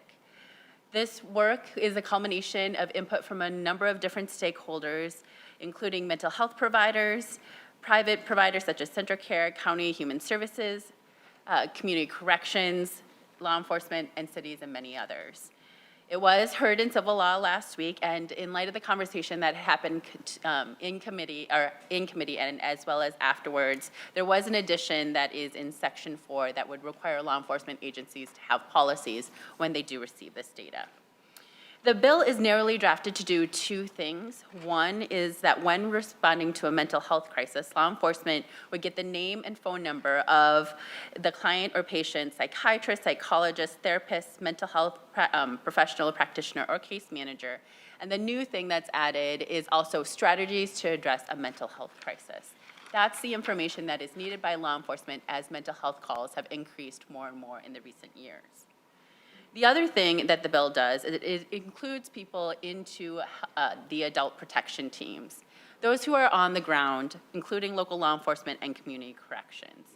I just wanted to provide a quick overview. I know you have a lot on your agenda, but I'm happy to answer any questions and know that there are other folks in the audience if there are any. Well, thank you. And Mr. Neumeister, do you want to testify? Okay. Unless there's any questions. All right, that must mean that, and anyways, for the people at home, that's Rich Neumeister. He's, is that a thumbs up, Mr. Neumeister? Thanks. You got the thumbs up from Mr. Neumeister. And just so you know, there's a lot of questions about privacy, and you have one individual who's working day and night on his free time from his job. Now he's retired, so he's here more. But one person can make a difference, just so people know at home. And you saw Mr. Rutzen, Mr. Neumeister, citizens making a difference. Any questions? So does anybody else in the audience want to testify about this? This was not heard here earlier. Is it appropriate that it comes here? So if anybody wants to comment either for or against, happy. Anybody online? Questions from members? Senator Hoffman. Mr. Chair, I got a couple of questions. And the serious one is, do you remember a couple of years ago when a St. Paul police officer and his phone started going zzz, zzz, zzz, zzz, yeah. And we're like, and he goes, oh, and he was alerted that somebody that that signed up on a, you know, to their app. And it's a lifesaver. I mean, it was you and I had thought, wow, wouldn't that be nice to get that into every law enforcement officer's hand? He knew that somebody who, you know, had whatever they were living with at the time was coming within 100 feet of him, and he knew. But it gave an idea of what to do and what not to do, right? I mean, it's brilliant. I mean, it was, you know, Todd Axtell put this together and it's like, you remember that? Yeah. This is like getting on that same type of thing. Where are they? Is anybody ever bringing that forward? If not, I mean, not to throw something else in front of you, but as long as you're looking at fixing a system of response, my God, that's one of those, and that maybe Axtell should. Anyway, I just brought that up, and then I guess I have another question. So. Okay, I'll take that as a comment, so, yeah. No, I think maybe, is there somewhere we can do something with that? Because it just kind of, it's only one city that's doing it, and it's a lifesaver for. Write up an amendment. We'll just take in the whole state. We have a representative from the League of Cities in front of us. That makes it germane to the committee. Absolutely, so I think I'll get that. I will get an amendment written up. But does a city have to join the association only in order to get, you know, benefits from the state? I think Ms. Gao would say it's a tremendous benefit to be a member of the league. Is that right, Ms. Gao? I was trying to be funny on something, but no, in all seriousness, Jim, I think that this is good stuff, and as long as Rich is putting his thumbs up on it, I think you should actually look at. Yeah, Mr. Newmeister, you can come up here if you like. Chair Abeler, Senator Hoffman, I'd like to just answer your first question. Identify yourself. My name is Rich Newmeister. I just want to answer that first observational question. Mental health data is the most sensitive of sets of data on an individual, particularly when it's given to a police department. This has been a bill that's been around for several years to where it's come to where it's at now. We're going to be making big gains for everybody, for all the people involved to make sure lives are saved and all that. To where you put something like, I'm aware that you have so indicated, on a voluntary basis, if a child is autistic, for example, parents can say, we'd like to share that information with the police department, so if lost or, you know, how to deal. And technology changes dynamics. So if we're going to go towards that direction, there would have to be, I think, a lot more discussion about using technology. It doesn't mean that, and there's flexibility. So let's say, for example, the St. Paul Police Department wishes to set up robustly this type of program. They might venture out to all the hospitals, or at least the major care providers, both public and private, that may have some information about mental health. Now, they won't necessarily collect it, but they might say, how can we get this information in a fast time with protocols, procedures, which they will have to do. So let's say I go to St. Paul Ramsey, John Doe is an incident where they might be able to do something text-wise or whatever. Hey, I'm dealing with John Doe right here on the street. Can you tell me some of the things that the law is calling for? They can do that probably within, as this law starts to become more implemented. As you notice on the bill, you'll notice that there's a change from emergency, which was very restrictive, to where it's going to be a little bit more broader. So the kind of dynamics that I just described are going to have to be done, but they're also going to have protocols, procedures, and all those kinds of things too. I hope that answers just a little bit more, because as you know, technology does make a different kind of dynamic, particularly with information. Thank you, Mr. Chair. At least I just wanted to address that in a broad way. You know, Mr. Newman, this might be a bucket list. I don't think you've testified in front of our committee this year or for, I don't remember ever, but it's a red letter day. Again, it's actually just a cheap effort at boosting our ratings. So thanks for helping us with that. So, and so I really do appreciate your comments. And I remember Senator Hoffman, we had, we're raising here, plus the packed room and people on our own clothes thing here. So, but Senator Hoffman, remember in Coon Rapids, there's an individual who they know very well. But our police chief said, when I come, all I bring different is a gun. And so if they could have some information, that's better. So anyways, we're not going to belabor it, but any questions from members about this? I think it's just a really good direction to go, and I'm happy if you agree that it's good we brought it in today. So, so it's my motion. All in favor of the A19, say aye. Aye. Opposed? Thank you very much. Senator Hoffman, do you still want to do the A5? Mr. Chair, no, I think we talked about it. I think it's, I'm glad you had Zach come up, but if there's, my point is just, put it on the back of the squirrel cage, and if there's a room for it, it'd be nice to see it. So we're going to skip over the A5, incorporated. A6, Senator Hoffman. So, Mr. Chair, in front of you is the A6 committee, which, Jennifer, wait, I got to do something. Wait, no. Oops. There it was. It said to do something, and I did it, and it was the wrong thing to do on the screen. This hybrid, so we're still used to it. The A6, Ryan Johnson and Jennifer Sommerfeld are online, so if you want to pick their brains with the amendment, what we did is it adjusts, it's a technical and clarification on your bill, Mr. Chair, and you had asked that we go back in and get it. So Jennifer considered for the asset limits for child care assistance program, and so Ryan Johnson from Economic Assistance is here if you want to get into it, but it's just clarification. And of course, Jennifer Sommerfeld, if you really want to get into the weeds on something, I think the good attorney is on there as well. So which one would you suggest? I think we should start with Ryan, maybe, don't you think? Well, hello. Where are Hello, you? Mr. Chair. Do you just want to outline why it doesn't cost any money, for one thing, and just, okay. Sure. Yeah. Sure, Mr. Chair, Senator Hoffman. It is a technical amendment. It ensures that the language that's already in the bill in Article 6, Section 6 is applied correctly.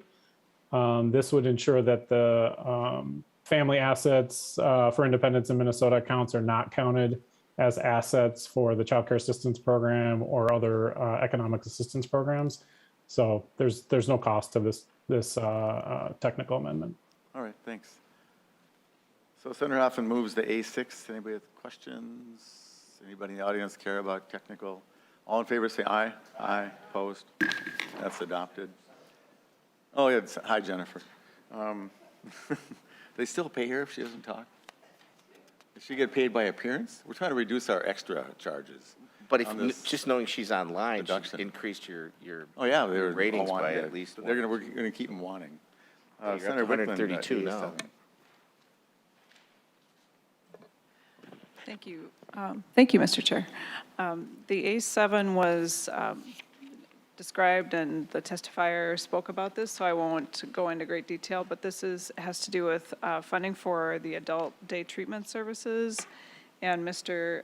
Jadwin from the mental health, from Hennepin Healthcare, he spoke about it in detail. So if you have more questions, I can answer those, but I think he already provided a great deal of testimony. So. Well, thanks, and from my end, I appreciate the catch. A lot of people think that when you're a chairman, you suddenly become like, you never make a mistake, and anybody who knows me realizes, at least this one does, we miss things, and so this was a good catch. I think a really worthwhile effort to put in our bill, and hopefully we can, the other body will kind of raise up that black box number so we can buy all this stuff. Any questions about this? Anybody in the audience want to testify with any concerns about that? All right. All in favor of the A7, say aye. Aye. Opposed? There being 2 ayes and no nays. Okay. The A8. Oh, this one here. I'll move the A8 to be before us.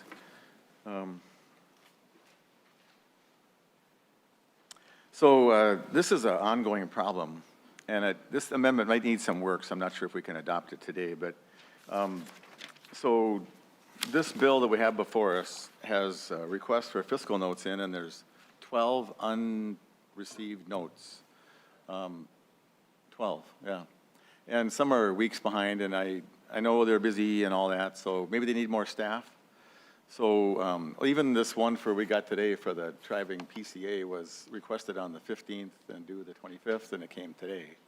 And I'm not trying to be hypercritical, but I don't know what's going on. So this is actually, I know the central office, the commissioners always asked for more staff. So this amendment says that it's kind of a, the term forecast grab is such a harsh term. But it would take some of the unexpended central office appropriations and carry forward so they can buy some more staff to do the fiscal notes. Because I think it's, you know, that's the amendment. And anyway, I mean, I don't know, the House isn't the same, the other body isn't the same situation. And so it's just, anyway, that's the deal. Anybody want to talk about that? Not drawing much interest. So this is going to affect our ratings if I drag it on too long. Senator Wickland, did you want to say something? Well, I just had a question. You mentioned that you weren't sure if it's, I don't know. I wasn't sure what. I'm going to you weren't withdraw sure it because about. I'm just going to work on this on the way to finance. But Okay. Senator Hoffman. But to your point, Senator Abeler, I mean, you know, we jokingly over the years have said, you know, death by fiscal notes, right? I mean, that's kind of, you know, and there's always been a conversation between, is this truly reflective? Did you capture the savings, right? And of course, the answer is no. Did you capture inflation? The answer is no, right? So where does this fiscal note, and now you're saying, go ahead. No, go ahead. No. Now you're saying that, wait a minute, we have a problem, so let's help. Here's the solution to getting to the problem, which is, what do you need? I was just thinking, what if these people actually worked for us?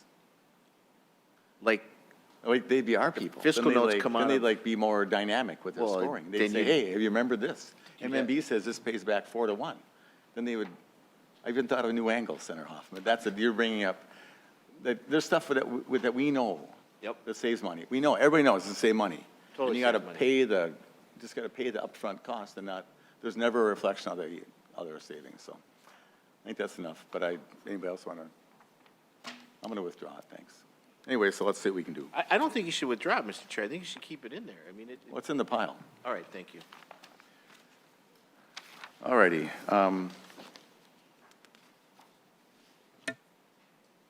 This is mine. Okay. So I'm going to move to A9. This has to do with background studies. And this says, and I might need Mr. Monahan to give some of our backstory, but so, you know, we have a freedom of individual here. And so this says an individual could seek their own background study and then get a little card, and it's good for a year. So they could go to work for one of the providers who really needs somebody. They joined a place for a month and it didn't really work out. Now they want to change again. Senator Hoffman, they have to get a new background study. You know that? It's not good enough. It doesn't last. They're like, the expiration date is it's like you move out and then you don't get that address. So you have to start all over again. There's like no forwarding address. Yeah. Do you have to pay, then you have to pay the extra $50 or $100 to get it? Well, they have costs they have to make up, you know. It's a lot of work. Yeah. Interesting. Anyway, so this says that you can Redundant. initiate your own study, and then based on all the studies they're going to do, and it's good for a year, and after a year, they got to get another one. So this is new to the committee, and I'm willing to hear anybody talk about it, but I think it makes sense. Senator Wickland? I'm actually hoping to vote on this one, so this is a real one. Oh, okay. Yeah, I guess I just wanted to know, have you had discussions with the department about the interactions with, you know, people who are getting them for reasons of employment with, you know, with employers? I guess, have you discussed kind of the overall process and how this would interact with them with that? Sort of. If they want to talk, is it Sommerfeld? Or we can maybe get Jennifer here, but I'm willing to ask them what they think.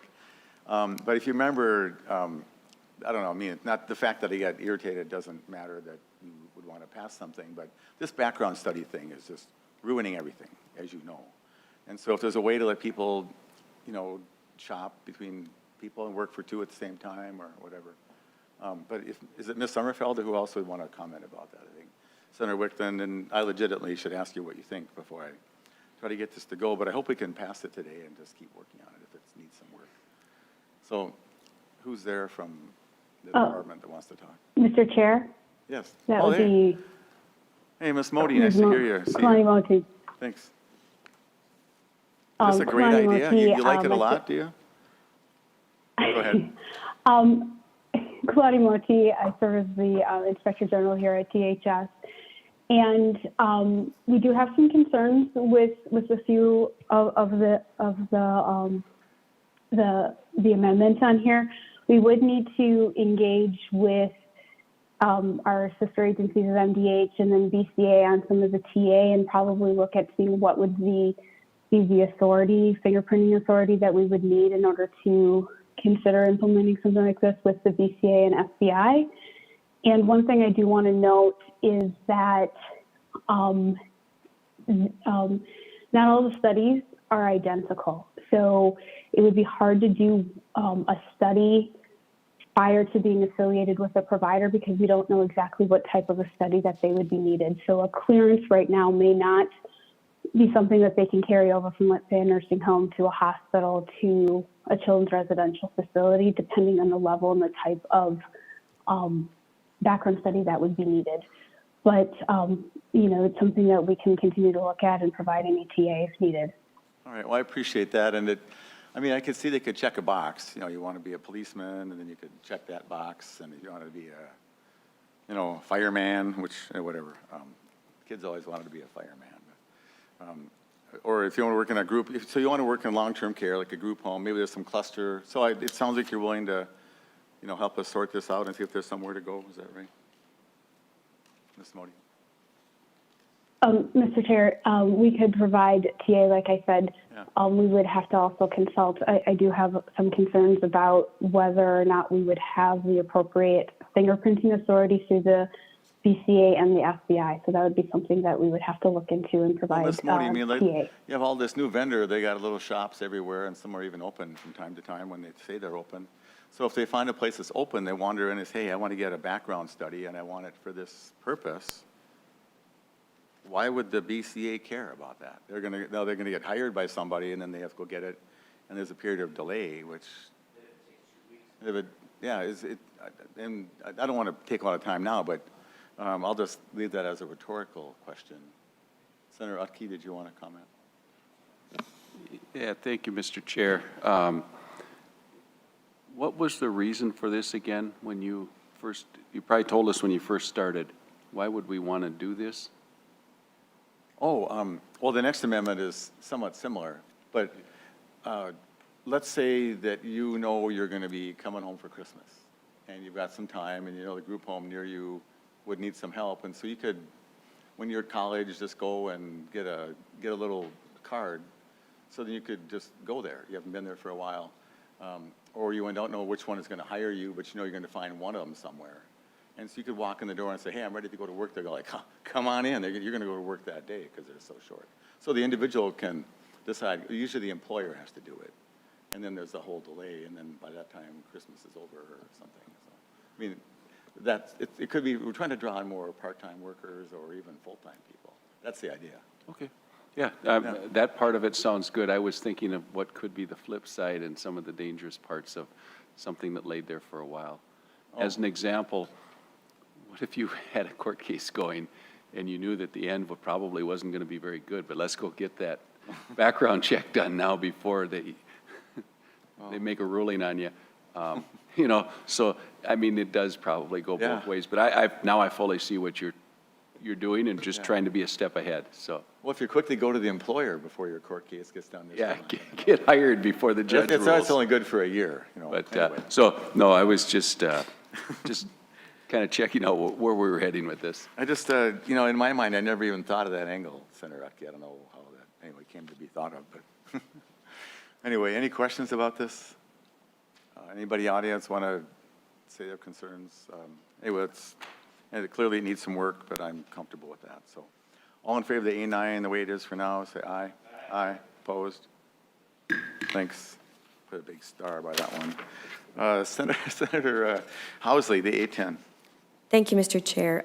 The A10 would create recognition in state law for additional flexible options for long-term care workers and facilities to find each other and help address the ongoing shortages. You've probably heard of, we'll just say, Uber, that matches people who need a ride to somebody who's willing to give them a ride. Currently, there are 20 other states that have options like this for qualified, insured frontline healthcare workers with the opportunity to have part-time work at long-term care health facilities. And so in order to recognize these kinds of platforms, we have to give them access to the state background check systems to be able to operate in Minnesota. So that's what this amendment is. Paul Cassidy is here to testify. That can explain a little bit further. Yeah, Mr. Cassidy, and then Ms. Modi will hear from you, and you can tell us that this is even better than the last one. So, Mr. Cassidy, I think you're going to just wow her with all your testimony. So, welcome to the committee. Thank you, Mr. Chair, committee. Paul Cassidy with the Stinson Law Firm. I represent a company called CARE, K-A-R-E. You can find it at ducare.com. CARE is a platform that matches willing employees with willing employers in the long-term care industry. Much like Senator Housley referenced with Uber, another example would be nannies.com, because both of those platforms use background checks to make sure people are safe and being taken care of by people that have had thorough background checks. So what this does is it allows a platform like this, which isn't recognized in current Minnesota law, to be recognized, and so that those companies that choose to do business, app-based platforms, can access the state system. Let's stand for questions. Well, thank you, and just to jump right to Ms. Modi while you're here. What do you think of this one? Thank you, Mr. Chair and members of the committee. Again, my name is Kulani Motin. I serve as Inspector General. We do have the same concerns that we did with the previous amendment that we do with this one. We would need to engage, also engage MDH on this, as he would intersect with a lot of their providers to see what the any requirements or fee that would need to be provided on that as well. And again, this is there are different types, at least in our statutes and under the authorities that we submit studies on, there are different requirements for different provider types. So it's not just a basic background study that can be transferred to one to another. And when I say our fingerprinting authority, what I mean is that we have to cite you specific federal authority in order to submit a background study to FBI to receive that criminal history information. And we need to make sure that we have the appropriate authority out there in order for us to be able to submit for that, to be able to receive the information in order to process a background study. So that's one thing that we would have to look into, see if it is something we're able to do and if we have the appropriate language in our statutes.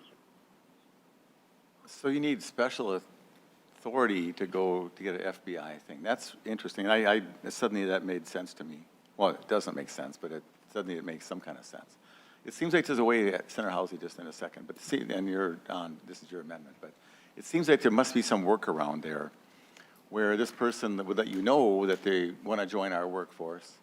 But there's got to be a workaround, and Senator Housley's kind of working on this one. I got the one I'm working on. But Ms. Modi, and I know you've heard nothing but concerns about some of this stuff, but this current system, I was part of passing it. I accept my responsibility, and now I think I'm paying penance.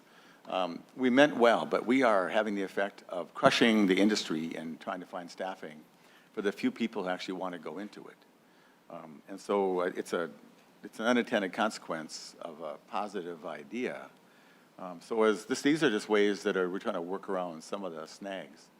We don't want to undo it all, it has to move forward and all that, but, maybe you can work with Senator Housley and me on this. Senator Housley. Oh, thank you, Mr. Chair. I was just going to say that there are 20 other states that are doing this, and they have figured out a way to make it work.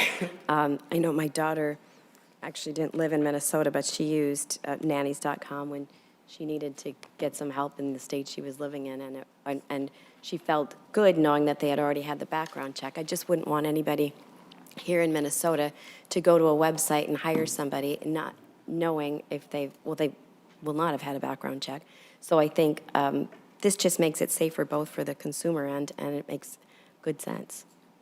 And Senator Housley, I like your amendment even better the more I think about it. We talked about, I don't know how much some of these staffing agencies get. I know when we were paying nurses, not this committee's jurisdiction, $275 an hour I'm just wondering, I meant to ask, but I didn't even know who to ask. What was their fee? Did they get 10% of that or 5%? I'd love to get 5%. I'd love to get $13 an hour for every hour I hire somebody at $275 an hour. That's a couple $100 a day. I don't know what the fee was, but I wonder what the fee is. So actually for DHS, not for now, but if you can report back to me and we'll pass out to the committee, what the fee is on that emergency staffing pool to that vendor that we hired, the one that was going to poach, and then we said you can't poach, but they're working now. We're extending it in this bill for a year because we need it. We're curious about that. And so clearly, Ms. Modi, and we're not picking on you necessarily, you're just the person there now. But so we know we need the people, and we need the people because we have an emergency staffing pool. And if you can find more people and more little nooks and crannies to come help, I've said this over and over, in those little demographic charts, there's only 6,000 people to work all the jobs in Minnesota at this point. There used to be 30,000 new year people coming in that pipeline, new a year coming. And so if we can find college kids, retirees, people that want to pick up a few hours here and there, we need them. Anyway, Senator Housley, anybody else want to ask any questions about this? I don't see any testifiers coming up. Ms. Senator Housley, any closing thoughts? That's it, Mr. Chair. It's a good amendment. It's a really good amendment. Anyway, so that's whatever that's worth. Hope it didn't cost any votes. All in favor of that, the A, whatever it was, 10, say aye. Aye. Opposed? Thank you. Senator Murphy. The A12. Thank you, Mr. Chair. I'll be offering the A12 amendment, which I think is your amendment, and I'm going to work with you on this. As I understand this, reading through the document, this creates a sliding scale premium payment for those people who are receiving medical assistance, and they are employed persons with disabilities, which we refer to as MAEPD. We have a policy in Minnesota that requires people who are working and receiving medical assistance to pay a premium. And this proposal creates a sliding scale based on the income level, beginning for those earning less than 200% of federal poverty, their premium should be 0. And for households with an income of 400 or above 500% of federal poverty, the premium would be 7.5% of income. That is the bottom and the top of the sliding scale. This recognizes the difference in income for people in MAEPD. It makes the premium payments more just and fair, as I understand it, and that is why I'm offering this amendment. Well, thank you, Senator Murphy, and thank you for sharing in this. This has been a real gap to some people, and thank you for agreeing with me, and for I hope we can I hope we can get the whole bill done. Everything in here is amazing, but when you start paying a percentage at 100% of poverty, you really don't have that much money to start with. This goes up to 200, then, as you mentioned, slides up, and so awesome. Anybody against this thing? I dare you to come up. Anyway, no, we heard kudos from all the different organizations, and I remember Representative Paymar worked on this at one point. That was the last work I think it might have gotten, as I recall, in a different body, Senator Murphy. Anybody all in favor of the Murphy amendment, say aye. Aye. Opposed? Thank you very much. The 14, is that? Does somebody have the A14 that deletes the section? Oh, it's later. Oh, never. Obsolete. The A15 is mine, and I don't know, some projects just become your favorite, members, and on behalf of Jake and some others, and Joey and Philip, people have succumbed to the challenges of substance abuse and are not with us. We have really committed ourselves in this committee, and I'm happy to have been part of that process to helping the programs of the state work better. And this, the A15 really needs no introduction to anybody. This is the amendment that would move the Department of Behavioral Health into its own agency, create a cabinet-level position. It's been to state government. There's a few minor tweaks to it. I just wanted to put it here just so that everybody knows we still care about it. So, anybody want to talk about that? Okay. All in favor, say aye. Aye. Opposed? Thank you very much. I really appreciate your support of that one. Senator Utke. Thank you, Mr. Chair. I've got the A16 amendment. The A16 is what was Senate File 1079, a bill that we heard last year. So I will just give you, for those that might not know what that bill was, run over it real quick. The A16 amendment authorizes negotiations of a supplemental housing support rate for a housing support provider in Douglas County. The provider is Life Right Outreach and operates facilities for adult men recovering from substance use disorder, mental illness, and housing instability. They believe that work is one of the most important steps in the restoration process. The work builds and restores self-worth in these men, and they have the opportunity to learn skills and get back on their feet. And they are adding these additional services, or they would like to add some additional services. And with this amendment, it would allow them to do that and serve more people. And I believe at this point, they're actually probably offering a lot of the services and just not getting paid for them. So it just squares up and treats them right.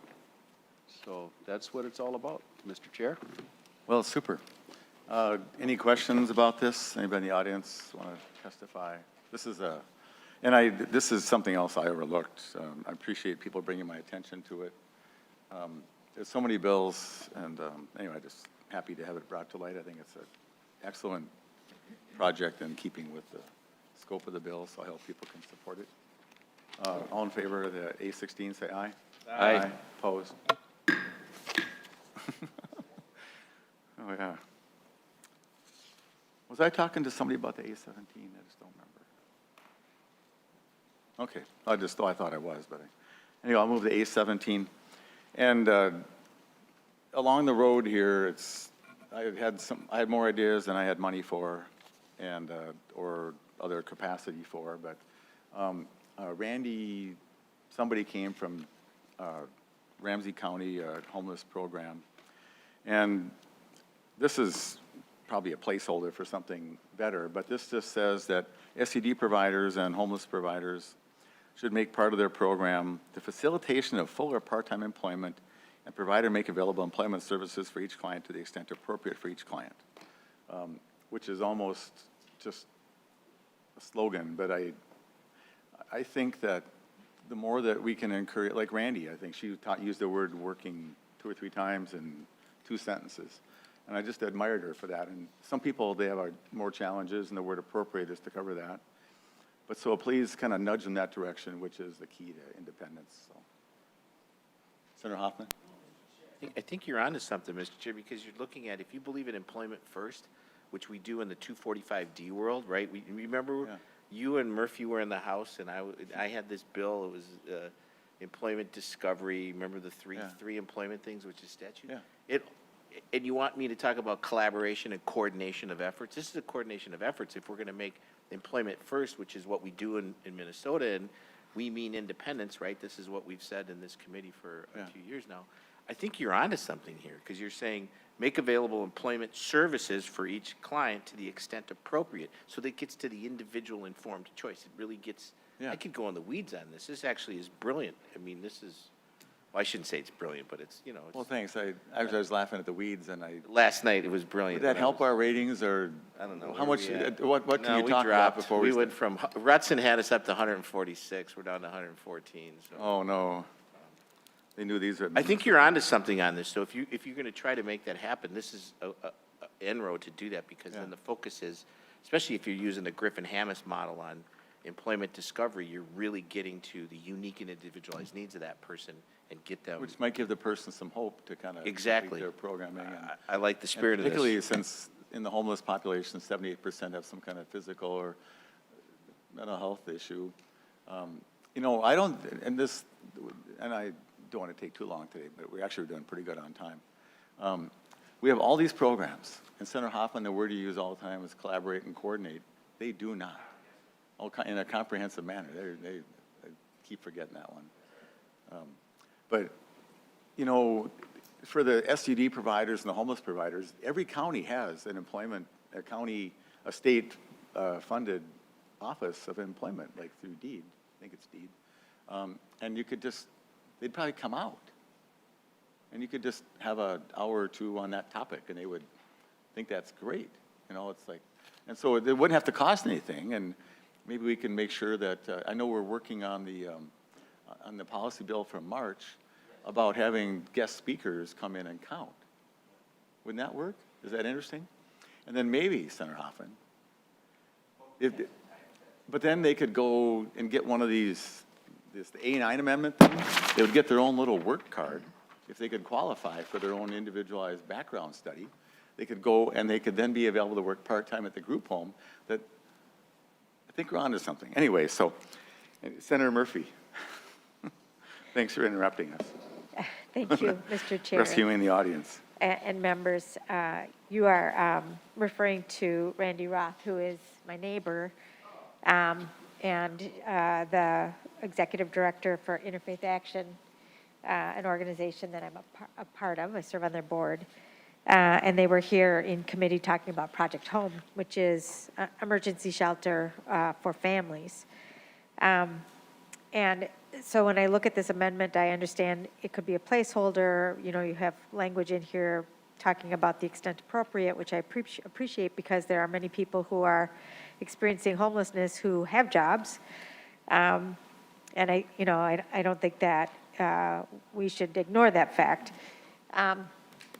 And while there is a lot that is in this proposal that I think is really important, this is an area where I hope I can convince you that we need to put a little bit more money into the bill to continue our work to deal with people who are experiencing homelessness and substance abuse disorder. And as you have mentioned a number of times now in the committee, we know that there are people who live in Minnesota who may suffer from substance abuse disorder or mental illness or a physical illness that's chronic.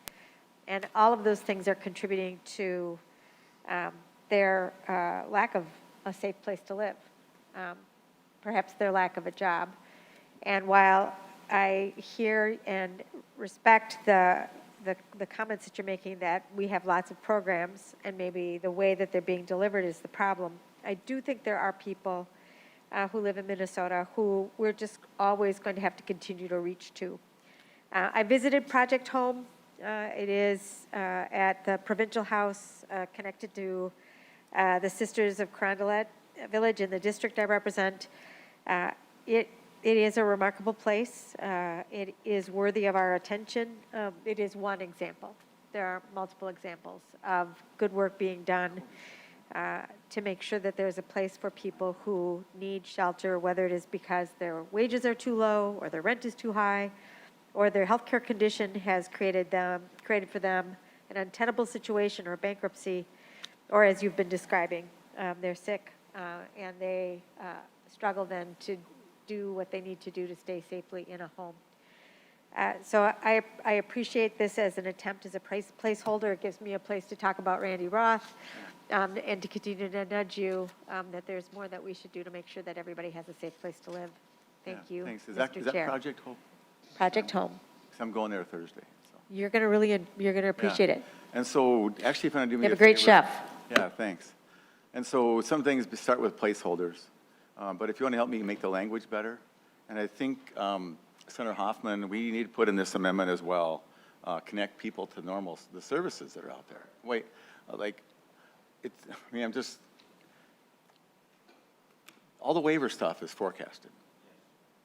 And, you know, that way we get advantage of savings and costs built into this. And so if we can find a way to help Randy help decide who maybe needs some support from the county, which maybe doesn't just come up in their normal stuff. Maybe they do. I don't know. Maybe I'll ask how that works with the coordinator. But help me come up with a sentence that they all should, in their normal course of events, that what they're going to expect to do, that they're going to have to interact with the county.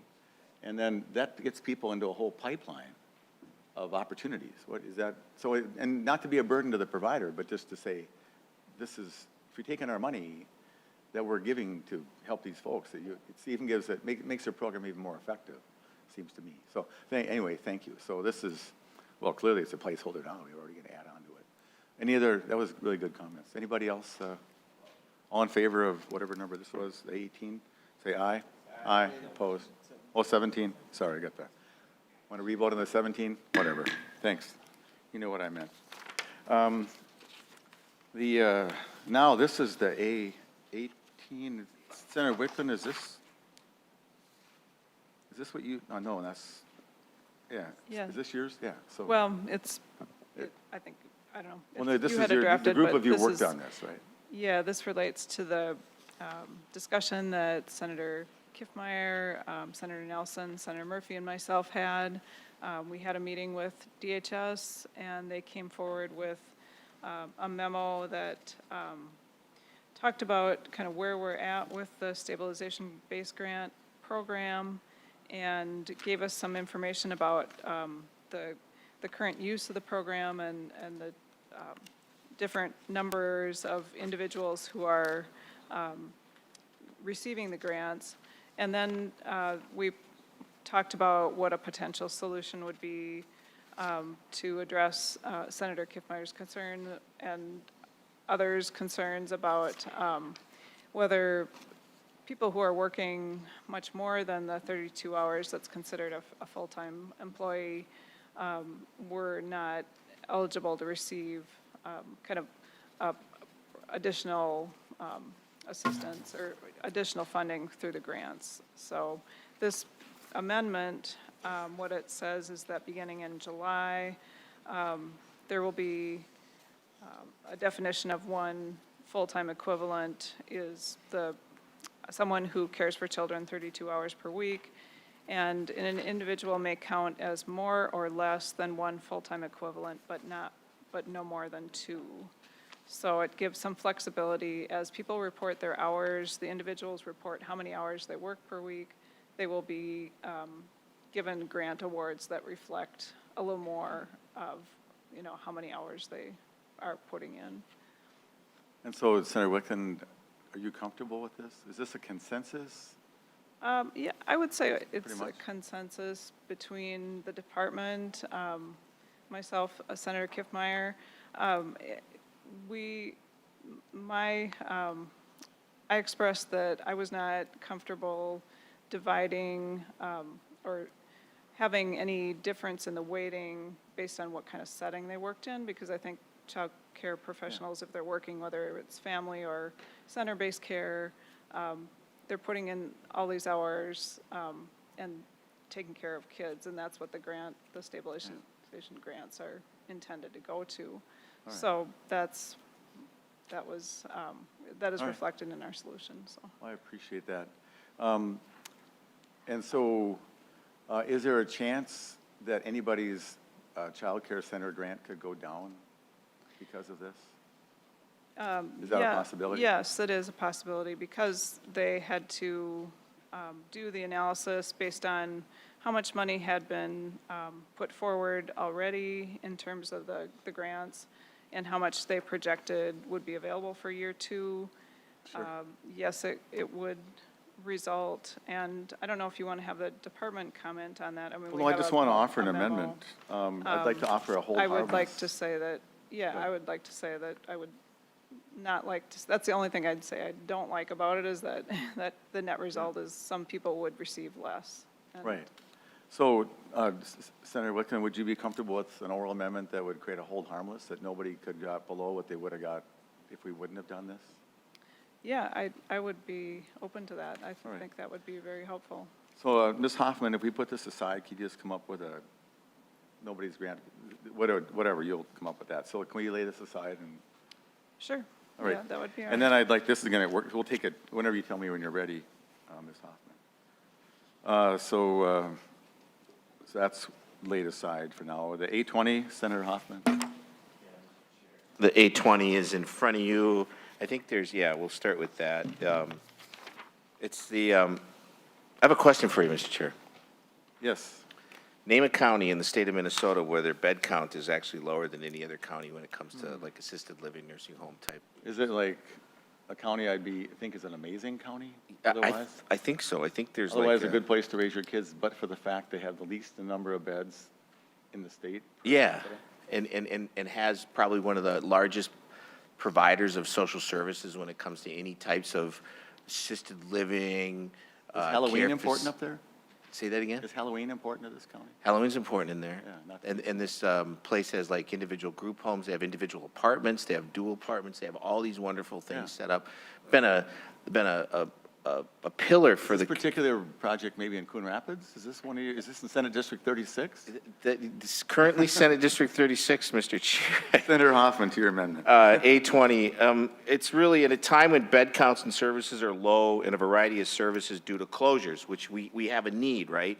Local communities are impacted out of a desire to put the system to be a bit more flexible. And Mr. Chair, what you have in front of you is that ability we should make it flexible to make adaptions where are needed. Currently, right now, there are 8 individuals in a building that can house 50, and this is a building that has been, all right, I'll tell you what the name of the building is. It's Camilla Rose, and if you look it up, it's beautiful. It's wonderful. I mean, there's the family that owns it. And there's certain variances that the building needs in order to allow 42 beds to be filled, right? And what their response they're getting back from folks is, nope, we're not going to give you a variance.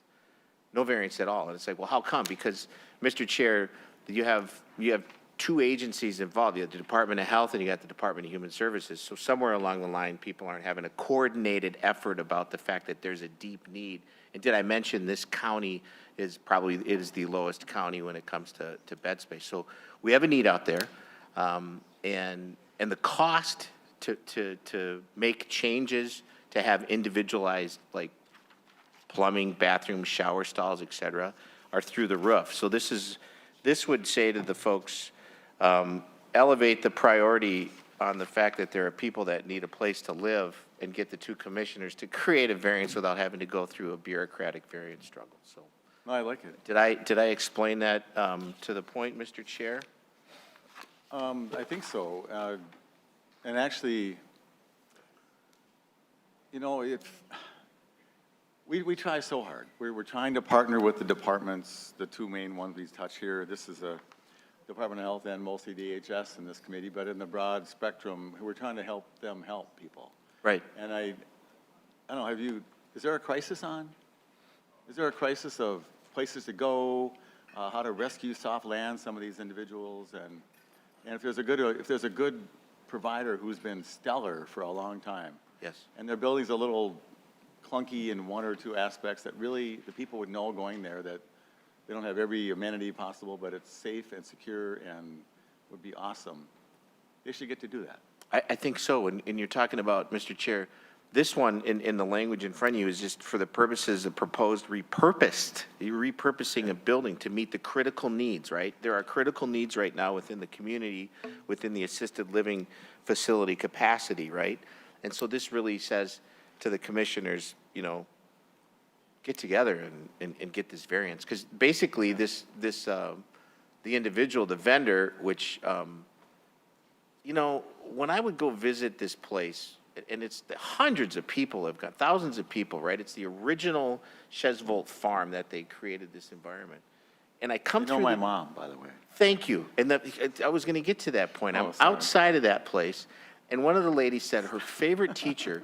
Do you know who her favorite teacher was? And I said, I don't know. Who's your favorite? Sandy Abeler. And then they would ask, where's Jim, right? They would just, like, the whole time. So my point is, these are people from our local community, and there needs some flexibility. So this basically, I went more in depth than I should have, but the fact is, I think this gets to the critical need issue that we talk about within our committees, and oh, by the way, it is Anoka County, so. Yeah, we do have the lowest number. And so I can imagine there might be some technical advice on this. You can see the timestamp, it's pretty fresh. And if it has to be limited to an existing, health facility, and not just like a warehouse or something. But, so I think we might need to work in that word, but let's hope that we can approve this and work to keep operational capacity for your district, Senator Hoffman. Senator Murphy. Thank you, Mr. Chair, and I'm just looking at the language and wondering if either you or Senator Hoffman could just say a little more about what it means, an existing building proposed to be repurposed. Like, who would propose that? What would be the repurpose? Is that tied to something else, or just give me a little more on that one, please? Yeah, talk about a nursing home going to assisted living. And Absolutely. Yeah, Mr. Chair, this is the whole facility. If you go up there, there's multiple facilities and individual homes. And it's just a gigantic, beautiful campus in the heart of beautiful Coon Rapids, Minnesota, which is, tied to Anoka if you go 100 feet in there. But when you try to repurpose a building, if it doesn't meet the current places, like it has to have an individual, you can do shared shower stall, you can't, but an individual bathroom or something, you can apply for a variance, right? And then you go in front of this variance committee. That's already current existing statute. That's 144G.45. That's the piece of it.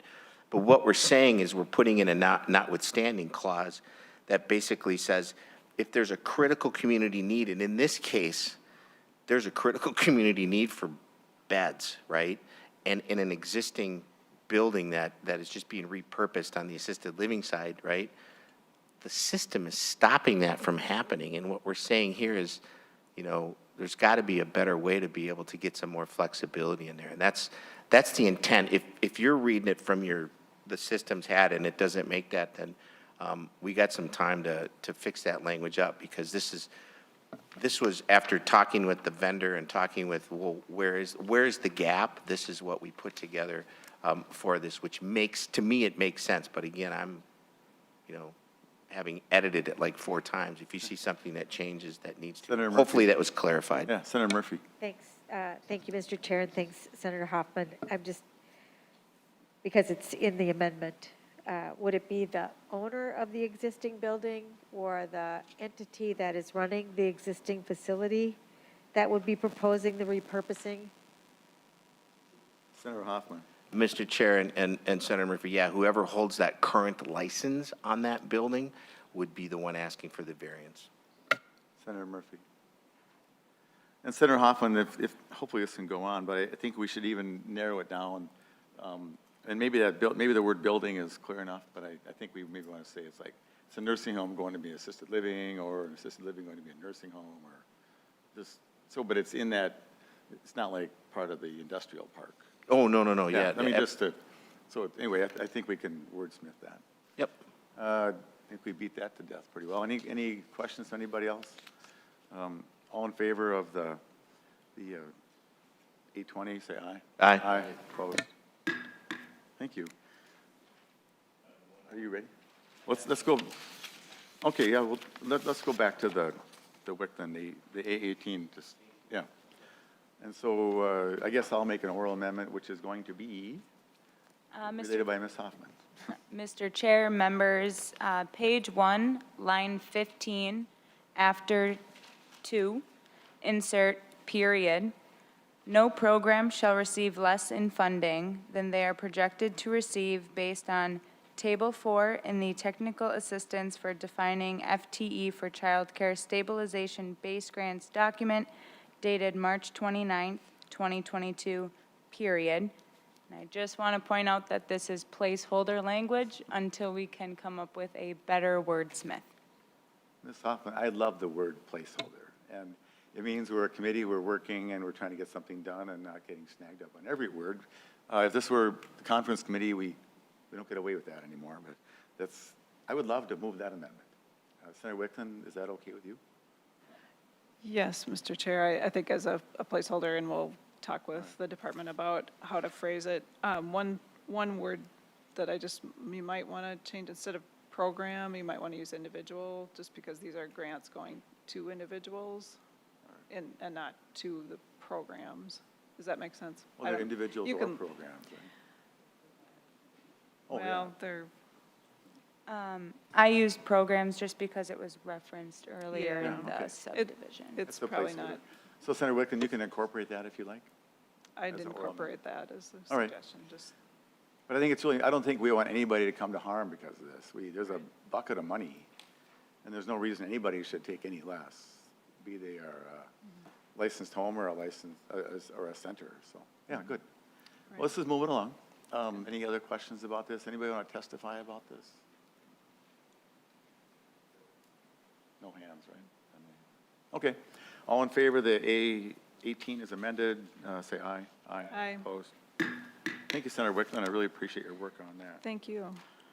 Senator Hoffman, A21. Mr. Chair and members, the A21, it just simply, the language regarding shared services provision, it simply aligns it closer to the other body's bill, and that's where we're at. We maybe need to adjust needed future language if they do, but this matches us closer as we proceed farther, so thank you.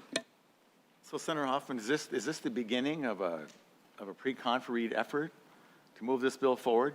If we can just solve the black box thing, we'll be almost there? It's a great question, Mr. Chair, and I'm still looking for the key to that black box, and it would be, somebody saying, yeah, absolutely, let's, but I think you're onto something there. Senator Hoffman, the key to that black box are the viewers. That's correct. And the people interested in this topic and those who want to see this Senate file come true. Any questions about the A21? All in favor, say aye. Aye. Aye. Opposed? Senator Fateh, the A22.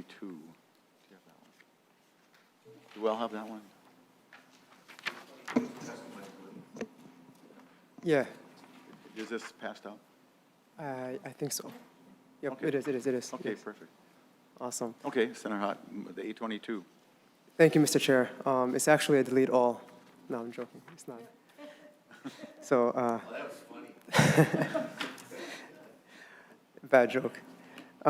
So a common occurrence that we've observed this year when working on customized living is that a lot of the rules and statutes are designed with larger, more commercial operations in mind, and that folks that are providing and receiving human services out of rented residential properties, especially single-family homes, are subject to lose their business or their services on what seems to be more of a technicality than a policy.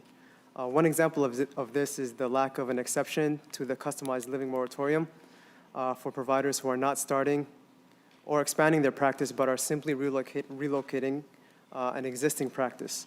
And in many cases, not by their own choice, but because of the decision of a landlord, such as not renewing a lease.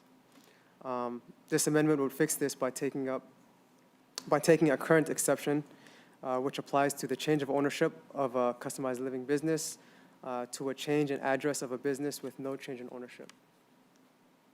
All right. This seems like it's definitely a gap that we didn't count on. Can someone from the department comment about this, and might there be a cost to this, or do we have to sort that out? I like the idea, by the way, so just hopefully tell me it's free. Ms. Grom, you haven't been here all day. Oh, we've had Ms. Modi a couple times, and and Jennifer actually was only referenced by person. We never actually got to greet her, so I'm glad you made it at the end. This is like almost the last amendment. So, Ms. Grom, welcome.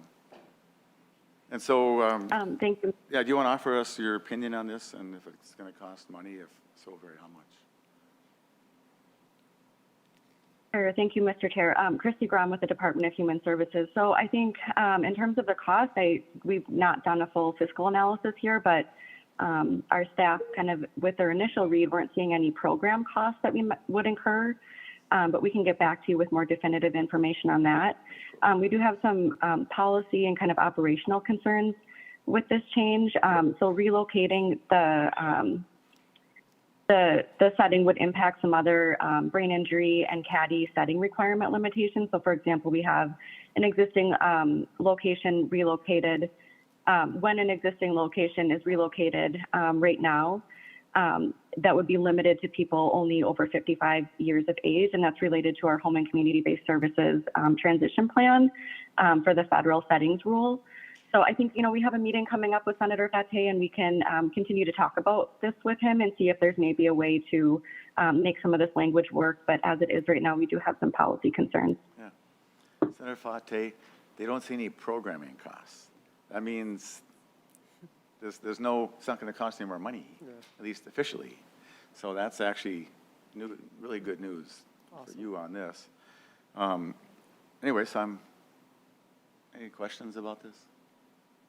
All in favor, say aye. Aye. Opposed? All righty, there you go. And I just, the other body has a 24-hour rule.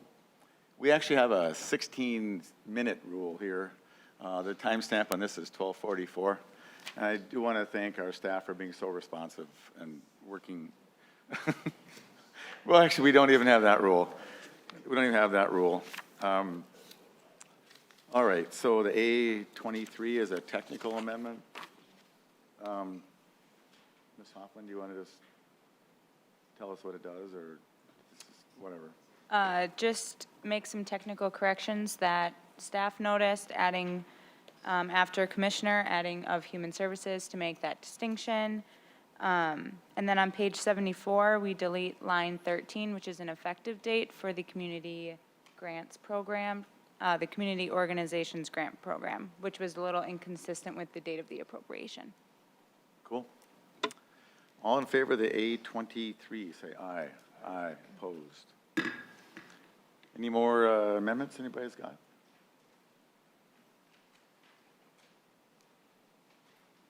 Anybody want to offer, now's the time if anybody wants to have any closing thoughts or about the bill, Senator Wickland or Fateh or Murphy or Senator Hoffman. There you go. How did I guess that? I tried to start over here first. Oh, Senator Wickland.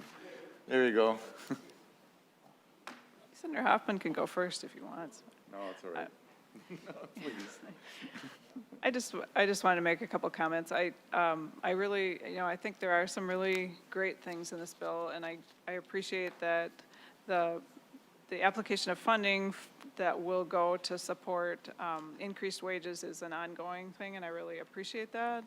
That I think is really important, that we are acknowledging that the wages of the workers in these settings is too low, and that we need to make it higher. I also appreciate the work that we did on the stabilization grants, and thank you for the extension of the, being able to keep it, to hold the funding harmless, and also for including the adult day treatment program funding. On the other hand, I just want to say I wish that there were more language and funding that would go towards supporting childcare.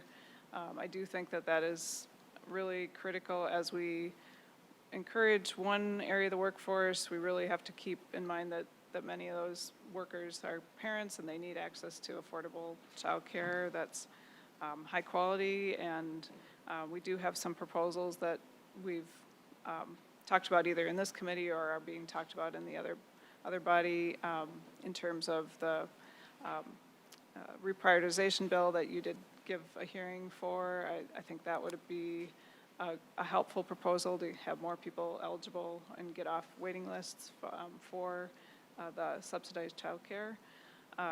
Also, I had a bill for changing the eligibility so that more people could be eligible for childcare assistance.